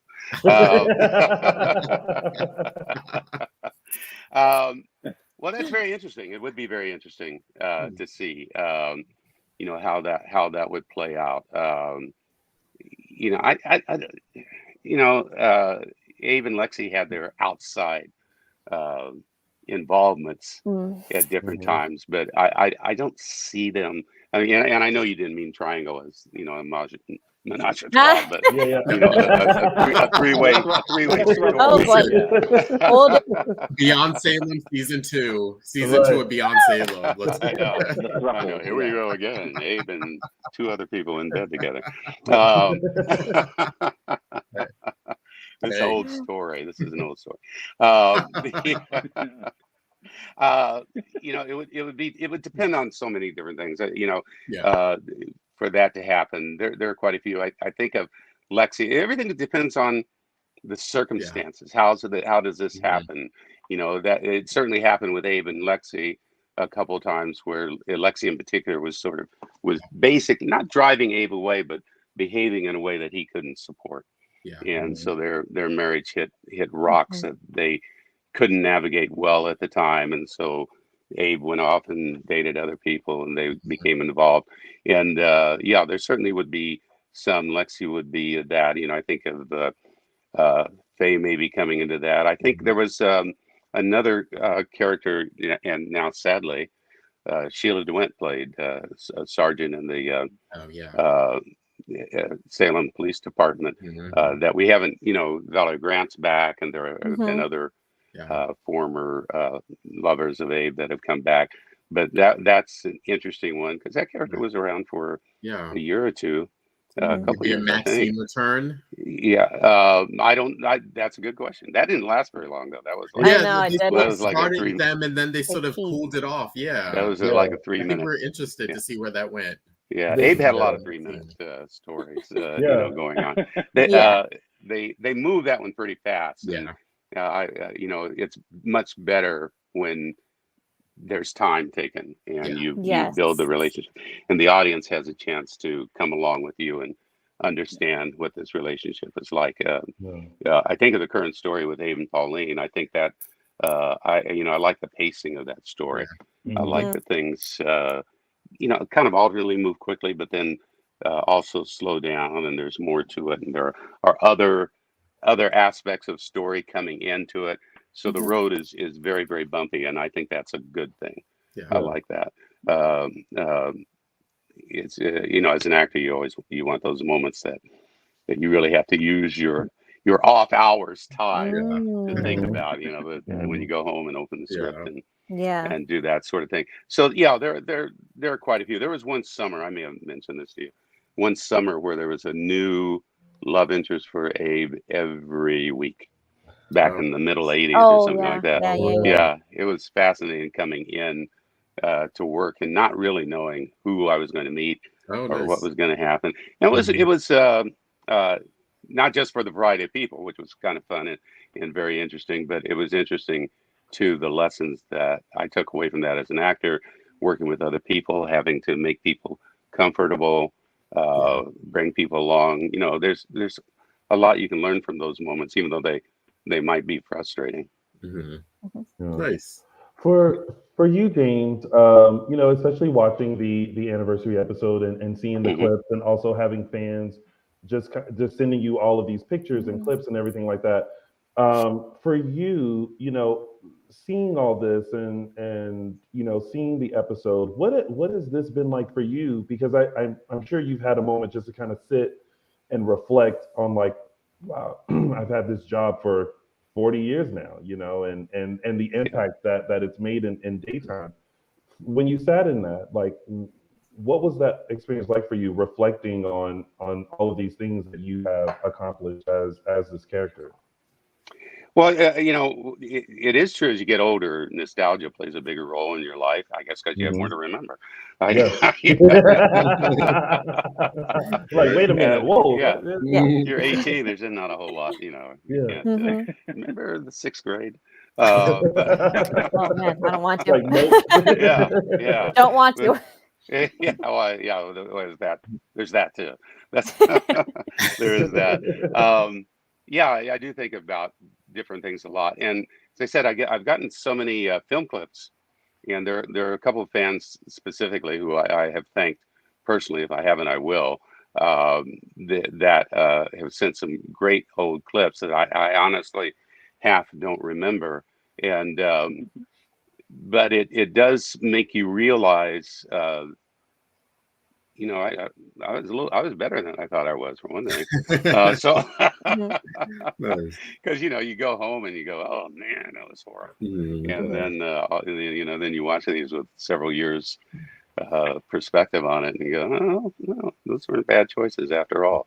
I'm sure there are shows I wouldn't think that. Fortunately, nobody sent me those. Please don't. By the way, if you're thinking of doing it, don't do that. But you do think about those things a great deal. People and moments. We've lost some people that were very. Jed Allen, for instance, was very helpful to me and very close. A good guy, a good friend, and there are many others over the years that you're thinking about and you're remembering and remembering the help that they have or that they gave. And all that's been going through my mind a great deal, different things that could have changed history as far as I'm concerned, my own history and the history of the character, maybe the history of the show. And so those things go through your mind a great deal. A fan, one of our viewers, Kelly Gustafson, wants to know, and this kind of, while you're speaking about, I'm seeing scenes that I forgot about or whatever. What is one thing or a couple things, it can be multiple things, like of your 40 years that like stand out that you will never absolutely forget? Like, or like either a favorite moment that you won't forget or just something memorable that you're proud of, but what would be that you absolutely will never forget? Oh, wow, that's a good question. There are just a lot, I think. I hope. Some of these scenes I've been seeing, I'm surprised that I did forget them because they looked like the kind of scene that I would have held on to and would have felt really strongly about. There are just a lot of scenes with Renee that I hope we never forgot. I think during that whole baby switch time, that was a real strong story in a very strong time, so that certainly won't. We mentioned the Brandon Faye story a number of times. The early days when I didn't really know what daytime TV was and what was going on, but got a great deal of support from everybody. Those early days, almost every director came up to me and just was very outgoing with their praise and made me feel as if something different might have been happening here. So I think one moment blends into another with that, and so I don't know if I can choose one single moment. I guess I can. The shooting of the shooting of Theo was something I hope I don't forget in the details, and I worked very hard on off stage on that and on that script and planning each moment. I like to plan each moment, even though it doesn't look like it sometimes. But I do even when I'm touching something or reaching for something, I've actually thought about it. It may not work out as I thought about it, but I thought about it. Yeah. Nice. Patrick TV and also watching right now, and maybe this is an unfair question, maybe you don't want to answer it. They want to know if you prefer Abe with Paulina or Valerie. Abe's most recent love. Interesting question. A very interesting question. I'm probably not going to answer it, but it's an interesting question. I know, like I was Smart, not a fair question, but yes. Well, I don't know. It's not unfair. It's a very fair question. It's just that,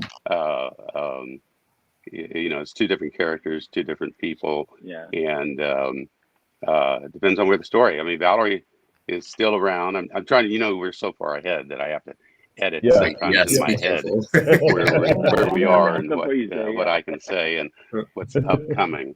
But two wonderful actors and two very nice people, and I enjoy each one of them. So yeah, I probably will take a pass on that. Another question: what was going by Candace Max, who's also watching the show? Do you remember what was going through your mind when you were on stage winning your Emmy? Ooh. Oh wow, there's so much. It was a surreal moment in a lot of ways. It was just a surreal moment in a lot of ways. I think most of us throughout our lives dream of that moment with the Emmy or the Oscar or the Tony, and you're up there and you're getting it for your work and your performance, and you look out over that audience, and it is every important person in daytime and many important people in television and entertainment in general out there looking back at you, and this is a moment you've dreamed of. And I've been lucky enough in my life to having experienced a few moments that I dreamed of, and those kind of things, including this anniversary. But that was kind of surreal. I had sort of prepared for it. I think everybody's done their speech in the shower, walking the dog. And it changes over the times because the people change over time. So people I think 3 years ago were not the same people I would have thanked 20 years ago. So that moves through. But it was just such a wonderful I would love to bottle that moment and carry it around with me and open it up when when I feel a little down. That's I wish you all had that moment. Wish you all will have that moment. And, Thank you. You'll know what that feeling is. I would like to have existence. that moment. Yep, exactly. Yeah. I mean, I hope you. I've dreamt of that moment of like me winning an Emmy 4 days actually, and telling the story of like how I've always wanted to be on the show, and now here I am. I as you can see, I've practiced my speech and exactly what I would like to say. Oh, that's great. I think that's great. Well, everybody does it, and those who say they didn't, they're absolutely not telling the truth. Yep. It's true. They do it. I also have to tell you, James, that my mother, who is a new fan of the show, which is a surprise. I've been watching. It is a surprise. Yeah, I've been watching Days of Our Lives since the '90s, and my mom just started watching during quarantine. So she's watching right now, and she's never in the chat room. She always texts me during the show. So she wanted me to tell you hi. Well, and tell her hello. She's a new fan. Well, I appreciate her becoming a new fan. Please tell her hello. Yeah. So when you give her that hug next time, just say, "Oh, this is for me." Mama Moore's a good hugger. She gives good hugs. I can speak from experience. She is a master hugger. Yeah. Master hugger. Master hugger. It's just it's a mom hug. Mama Moore is one of those. She comes up, gives you a hug, and it's just comforting, and you first meeting her for the first time, but it's like you've known her forever. So yeah. That's great. Hello. That's great. But one day. One day. It skips a generation sometimes. Oh, well, not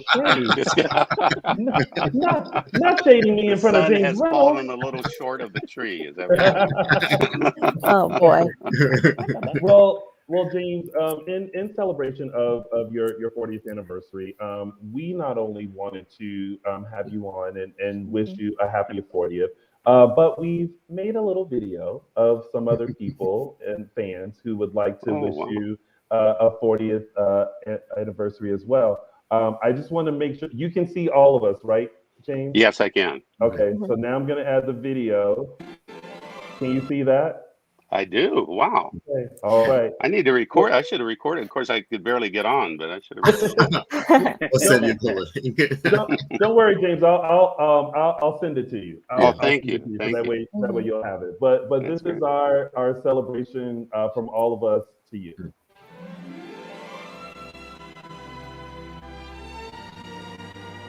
Aww.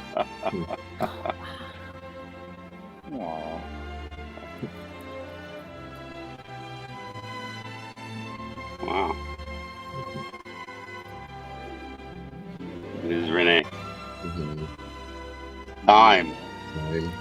James, congratulations on 40 years with Days of Our Lives. I've been watching you for 30 of them. I'm wearing my Days of Our Lives charity event t-shirt in your honor today. Congratulations. Thank you. Hello, James. I've been watching Days since, I think 1977. I was 14. I'm 57 now. I've never missed an episode. Your compassion, your philanthropy, your dedication to your craft. Happy anniversary, James. Yeah, that's so sweet. Thanks for filling the days of my life. Hi, That's James. so This is sweet. Donna from Hawaii, wishing you a happy 40th anniversary on Days of Our Lives. Hi, James. Thank you, Donna. Congratulations on 40 years with Days of Our Lives. I've been watching almost that long, since about 1992. And what I love about Abe Carver is there's so many villains on Days of Our Lives that it's great to have a good guy. He always takes care of the town and the people that he loves, and I just love that about him. So keep up the good work. Love watching you. You're an amazing actor, and have a great day. That's lovely. Thank you so much. Oh, there's more. The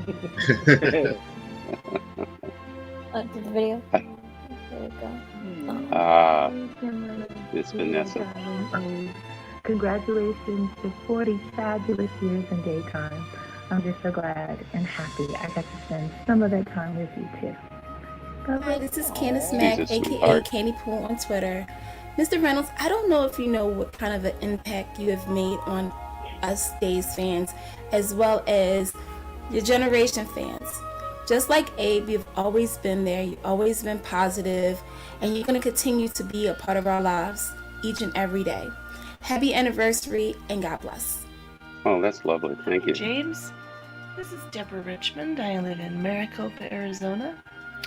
And I met you when you were at the Changing Hands bookstore 7 years ago, when you guys were doing the book signing. Remember that. So anyway, good to see you. Congratulations on 40 years on Days of Our Lives. That's a long time. Anyway, I just wanted to drop in, tell you congratulations, thank you for the memories, and wish you many more to come. Have a good day. Thank you, Deborah. This is Lisa and Braden from Hamilton, New Jersey. We want to wish you a happy 40th anniversary on Days of Our Lives.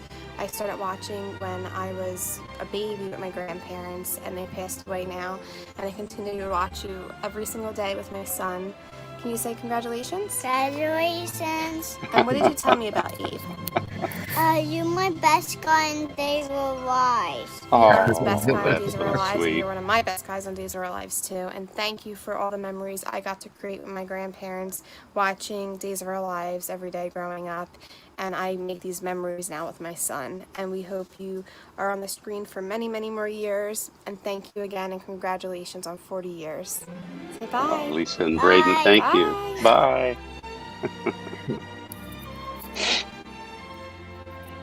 That's so sweet. Cameron.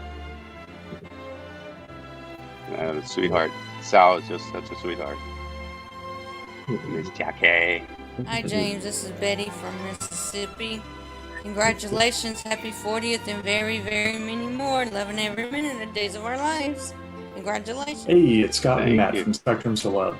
We wanted to pop in and congratulate James Reynolds on his 40th anniversary with Days of Our Lives. What an amazing accomplishment. We also wanted to share with James and the Dishin Days family one of our favorite Abe moments from the show. Check out this clip where T-Boz's character Sheila lays an unexpected kiss on Abe in the Horton Town Square, and his priceless reaction. Thank you both. So now we know. yeah, it's kind of Like kissing your sister. I mean, at least we know where we stand. I mean, what a relief. Whew. I mean, you being with Valerie and me working for you. yeah, right. Oh my gosh. That's fantastic. Oh my goodness, you just did this, didn't you? Oh, that's great. T-Boz, yes indeed. And that's it. Happy anniversary, That's James. wonderful. That's lovely.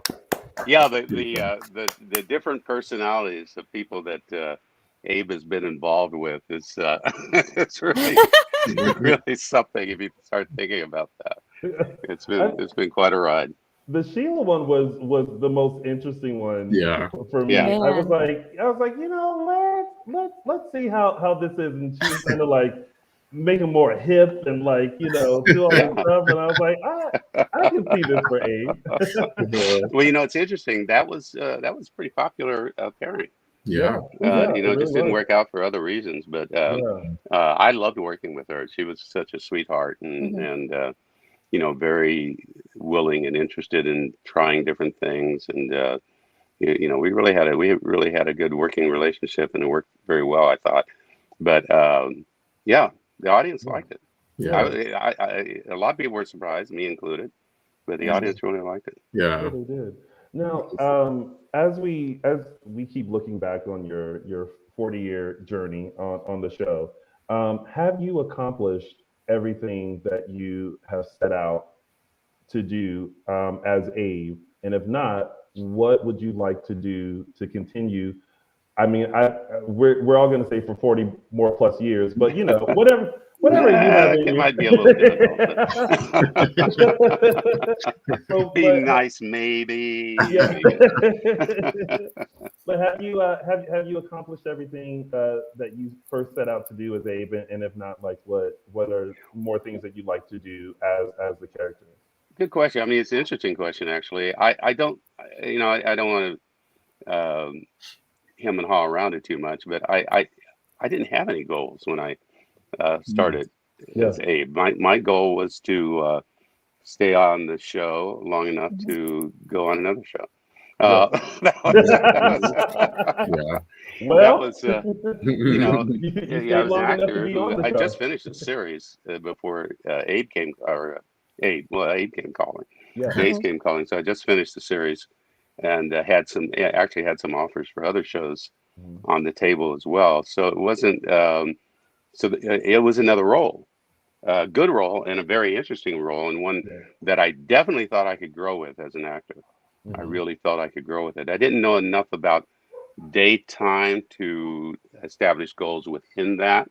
I always want an Emmy, and I always want an Oscar, and I always want a Tony. I always want those things. Are things that no matter what I did, I always wanted. I mean, I did a little thing on a show years ago called Bigfoot and Wild Boy.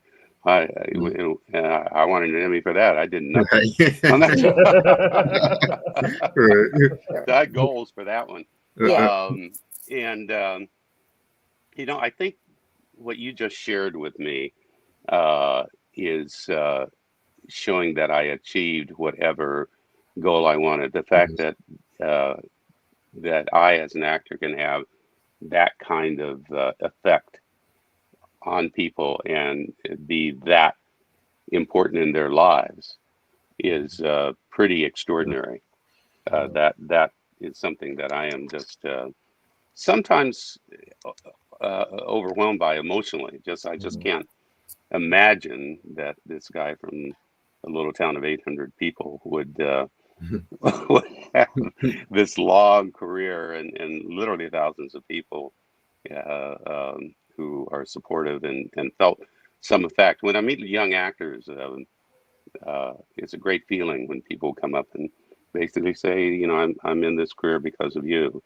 And some of them are very successful. I won't say who they are, but a large number of them have been very successful in their lives, in their career. And the fact that I had unknowingly had some role in that is extraordinary. So my goals actually change as time goes on, and I still have a lot of them. There's no reason a second Emmy couldn't happen. That would be nice. Yeah. I mean, on things that are that basis, but the most important one is the effect on people and their lives. Well, I think I speak for all of us, and including all the people who are watching, that you have definitely had an effect on all of us. And we not only appreciate the character of Abe, but we appreciate what you've done with the character, and we appreciate what you continue to do, and also being a Black actor in daytime and paving the way for those who want to see themselves in daytime as well. That's another huge accomplishment as well, and to be the good guy, not villainized or made to be bad in any way, but has always remained a really good, positive person on the show. So we definitely appreciate all of that. Well, thank you for saying that. It's been it kind of all goes into what I said before about having an effect on people's lives. But young Black actors and directors and writers, people that have come up to me over the years, and because it was very rough back then, way back, when I was waiting for my dinosaur ride. Instead of Uber, it was Dino the dinosaur. It was rough going because you really only had a few characters. This character of Abe, gosh, probably saw half of the ballad working Black actors of the day who went in and read for this before I ever got a shot to read at it. So the fact that I had a pretty good career going, actually, and the fact that this role was out there, and because I was kind of known, that was one reason they wanted to see me, which I thought was interesting. So it took a while and a lot of work by my agent at that time, but there just wasn't much for actors of color at all. I see people that I went out on auditions with all the time, and I'm always happy when I see one of them on a show or doing a commercial or in a movie. There are a lot of those. Almost anybody 60 plus would be a contemporary of mine, and there are a lot, and some who are doing very, very well. But it's that next generation that I think benefited from the work we all did, and are able. It's basically those folks who are sort of 40 and down, and 50 and down. They have it's a different world. It's a different world. There are so many more roles open to them and so many other possibilities. And I think, like a lot of my contemporaries, I'm very, very happy that we played some part in that history. Yeah. But let's not diminish the fact that you have a future in the show, in this industry, many, many more years to come. I say it's my mantra. My favorite people are in their 90s. I'm just saying. And Does that mean I'm not one of your favorite people? It means that you're going to continue to be my favorite person in your 90s. Don't put me there yet. There are more than a few weeks and months before I get to that. Yes, but by the time we get there, I'm like, I still want to see you. Well, thank you. I hope you do too. As time goes on, there's just so much. I think of Clint Eastwood. I didn't see this recent movie, so I don't know. But there are people out there that are the baby boom. We don't want to share with anybody. We don't want to share with anybody that was born after the day after we were. So there are a lot of us still around. I think the boom goes from 46 to 64, and born in those years supposedly. And we're a tenacious generation, and so nobody wants to move out and open up a slot for somebody else at all. No, there's just a lot out there, and if you notice, one of the things that there are issues with all kinds of casting because of ethnicity, sometimes religion, and age is one of the biggest issues and problems out there. However, at this time of the history of the world, there are more older people on television and in film than I think we've ever seen before.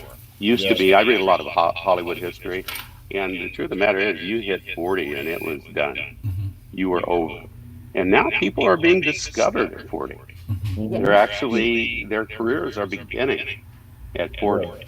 Of course, they look like they're 30, but it's beginning at 40. That's easy. This is very true. Oh, for some reason they're starting to hear. I hear that playback. Yeah. Wait, is that me? Nope. It's technology people in this live TV. So it is live show. I feel like I've brought some kind of gremlin to you all by my. We've had our own technical difficulties way before you. We definitely have. Every show. Well, James, we don't want to keep you because we'll keep talking, and by the time it'll be 40 years later, and we're still talking about the first 40 years. But we truly do appreciate you. I was telling everyone before we brought you on that any and every time we've wanted to chat with you about anything with the show, you've always been willing to come on. So we thank you so much for being a friend of the show. But we definitely wanted to have you on and, celebrate you for what you've done and what you've accomplished with the show, because it's no easy feat. So, you've done so much for the show, and you still remain a very strong, prominent person in Salem. Although you gave me a scare this week, I was really worried, but you pulled through. Well, thank you for that. I was going to say too, I've said this a few times this week, and I think it's important, especially after your last question. When I started, the history of black actors on daytime and television in general is that you didn't get the girl old. You didn't get the girl older. You just simply didn't get to. And usually that first or second contract was going to be your last, no matter what. Shows did not, if you were a black actor or actress, you were not in their plans after you were 30. They just let you go. Yeah, where, as you know, the longevity of white actors in daytime for many, many years has been one of their strong selling points. Every show had 5 or 6 people that had grown older and had been on the show for years and years. So I'm so appreciative of being that person who may have opened it up, may have broken that mold in a way that I hope it helps everybody that follows. Yeah. Oh, wait, before you go, just remember Beyond Salem. How was doing that? Like we talked about that, we recapped it, we dissected it, and everyone truly enjoyed doing this spinoff. How was it for you? Because it's like the show is still going on, but now they're like, we're gonna do this spinoff. This interruption, yes. How was it for you, and was it different? What did you feel a difference in tone in doing that? You did. It's interesting, and it was a separate show. I mean, legally, it was a separate show. We had new contracts and all kinds of things, but it was great fun to do. Hopefully, keep fingers crossed, we do it again. It was great. There was an atmosphere that this is something different and something everybody bought in, cast and crew. We all wanted to do it, and it felt good. And bringing people back. My old friend Charlie Shaughnessy back, and there are a number of other people. It was just Christy. That always brings joy into the room when Christy shows up. It was wonderful, and I hope it comes back. Yeah. Oh, listen, we have ideas on season 2. We already have like 3 other spinoffs written, so just ourselves. So we'll submit it. Let NBC know, because it really should. It was, and people loved it. Yeah. People loved it. They really did. But we enjoyed it, and I think a lot of fans who weren't currently watching Days were like, "Wait, what's this?" Yeah. And it brought them back in. Yeah. And hopefully it's kept them there, especially with the intro of the possession storyline again. And people are like, oh, let's venture back into this, So, because we got to keep you guys on for as long as we can. Yes. Well, we're shooting for a longer. We're in for a couple more years. It's been a while since that happened. Yeah. You all may remember this. I think it was the early part of the century that Days at one point got a 5-year pay cut, which was unheard of. Unheard of. Had never happened before and hasn't happened since, and may never happen again. But multiple years on a pickup would be very nice, and hopefully the show will become 60 and 65 and 70. Whether we are all there or not, I don't know. But we'd love to see the show grow. Definitely. Absolutely. For sure. Well, James, thank you so much for popping on, and please tell your wife Lisa hello for us. I will. We always enjoy seeing you both. Well, she does too. She knows she's the Instagram person of ours. That was going to be my last question. Was going to be who runs the Instagram? Lisa runs the Instagram. Do you both have access? And well, no, Lisa runs the Instagram. So I mean, she'll tell me about everything, but it's hers to do with, and I do Twitter, not as well as she does Instagram. She's much better about taking pictures and putting things out than I am. I wait a week for everything. I will say you are very good. You're one of the actors that is very good about you always pop up. Your responses to people's posts always pop up, and you're always very thankful, and you give a thoughtful response, and fans really appreciate that, and it really makes their day. So you're doing. I think you're doing a great job on Twitter for what it's worth. Well, if I could use your show for just a moment to thank the fans. I mean, this has just been not only for 40 years, and I have not been. I appreciate your words. I have not been as wonderful as I would like to be on responding to fans. It goes back to even fan mail days. Bags would sit there, but I'm trying with the response of this last week, which has been overwhelming. But I so appreciate everyone in their thoughts and their responses over this anniversary in the last 40 years. It's pretty astounding to see that all these people have have been watching. I have to watch what I do. I didn't know that. So at this point, we all have to watch what we do, including us. Yeah, exactly. They'll call us out in a second. Yeah. 5 years later, I don't want someone saying, "Do you remember what you said on that show, Dishin Days?" Oh yeah. Nope. Oh yeah. And then they'll show you a video of what you said. Oh, yeah. Absolutely. Well, it doesn't work quite the same way on the internet, but in the old broadcast days, things came over the air. I used to go home after a bad day, and I thought, I really screwed this scene up. It was horrible, and I was slapping myself around and beating myself up in the car on the way home. And then I would sit and realize, okay, this is going out in the air. It's going out toward Alpha Centauri. They'll see it in how many, times light, and they'll see it eventually. But I'll be long gone, and nobody will care except people in Alpha Centauri. Yeah. I think people will always continue to care. They'll always reflect back on all the moments and things that you've done. Well, thank you. Hopefully in a good way. Oh yes. Yeah. No, there can't be a bad way when it comes to you, James. There can't be a bad way. Thank you for that. Thank you. I'll make sure I cut that piece out of the tape and put it on my wall. Please just cut that little part out and just have Lisa do it. Yeah, I have it on as a reminder on my door. Yeah. That'll be your daily memo. Just me, just like saying that you just press play, listen to it, keep it going. That's what Tony said. Oh my goodness. Well, James, we appreciate you so much, and happy 40th anniversary. Thank you. And we know that you're going to continue to do amazing things, and we can't wait to see what's coming up.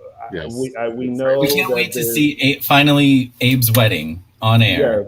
Yes. I believe the proposal's aired, I believe, right? Yes, it has. It was a promo. Yeah, we saw some of the it. promo for the So there's a lot of adventure coming. It's a day's wedding. Yes, right. Yeah. Lot of adventure. My heart can't take it. Like when you watch Days of Our Lives and you hear wedding, you're like, oh, what's going to happen? I'm not going to say before. one way or the other. I'm just going to say there's a lot in store. Good. Love to hear that. We'll take that because we nor you want to get in trouble. No, not at all. And we may be suffering through supply chain shortages as a world, I guess, but we have no shortage of storylines on Days of Our Lives. So the story chain is still up and humming. Well, we're definitely looking forward to it, and congratulations on everything, and thank you so much for spending your Sunday afternoon, evening with us. Well, it's always fun. I love you guys, and thank you. And anytime I can join you, I'm always happy about it. So thank you. Hope to do great to see you. In-person interviews again someday. Yes. Well, I assume I shouldn't assume anything, because if anything, the last couple of years have shown us that assumptions are just not really a good thing to engage in. Yeah. But maybe we'll be back and do the fan weekend live next year. Everyone was asking about that this year, and I was like, I don't think they're doing it this year, guys. It's too dicey. We still got to give it one more year, to just make sure y'all start acting right. Exactly. Yes, exactly. That virus is still out there. People should realize it. Yeah, that virus is still out there. It would be very dicey, and get your shots. Everybody I got 3 now. I got my boosters. Get your shots. I got the booster. Yeah. Oh, good. The whole thing. So everybody get your shots. Then we can get out of this and get back to doing stuff like weekends with Days of Our Lives. Yes, exactly. And so let's do it. Getting my mom's hugs. Getting your mom's hug. Yes, bring her to the next weekend. Listen, she's heard you say that. Now she's going to text me and go, so when am I coming out? There you go. There you see, and we can't hug, and that's probably I'm sure that's one reason why if everybody could stay distant, we could probably do the Days weekend. But the fact that we can't keep everybody distant, and everybody wants to hug, get a kiss on the cheek or some sort of thing, then we can't do that with this Corona running around. Yeah. Wild. So y'all heard James say, get your shots, and so Get that your way we can shots. hug each other. Yes, absolutely. Always. That's a good reason. Yes. That alone's a good reason. I think that's the perfect reason. Yeah.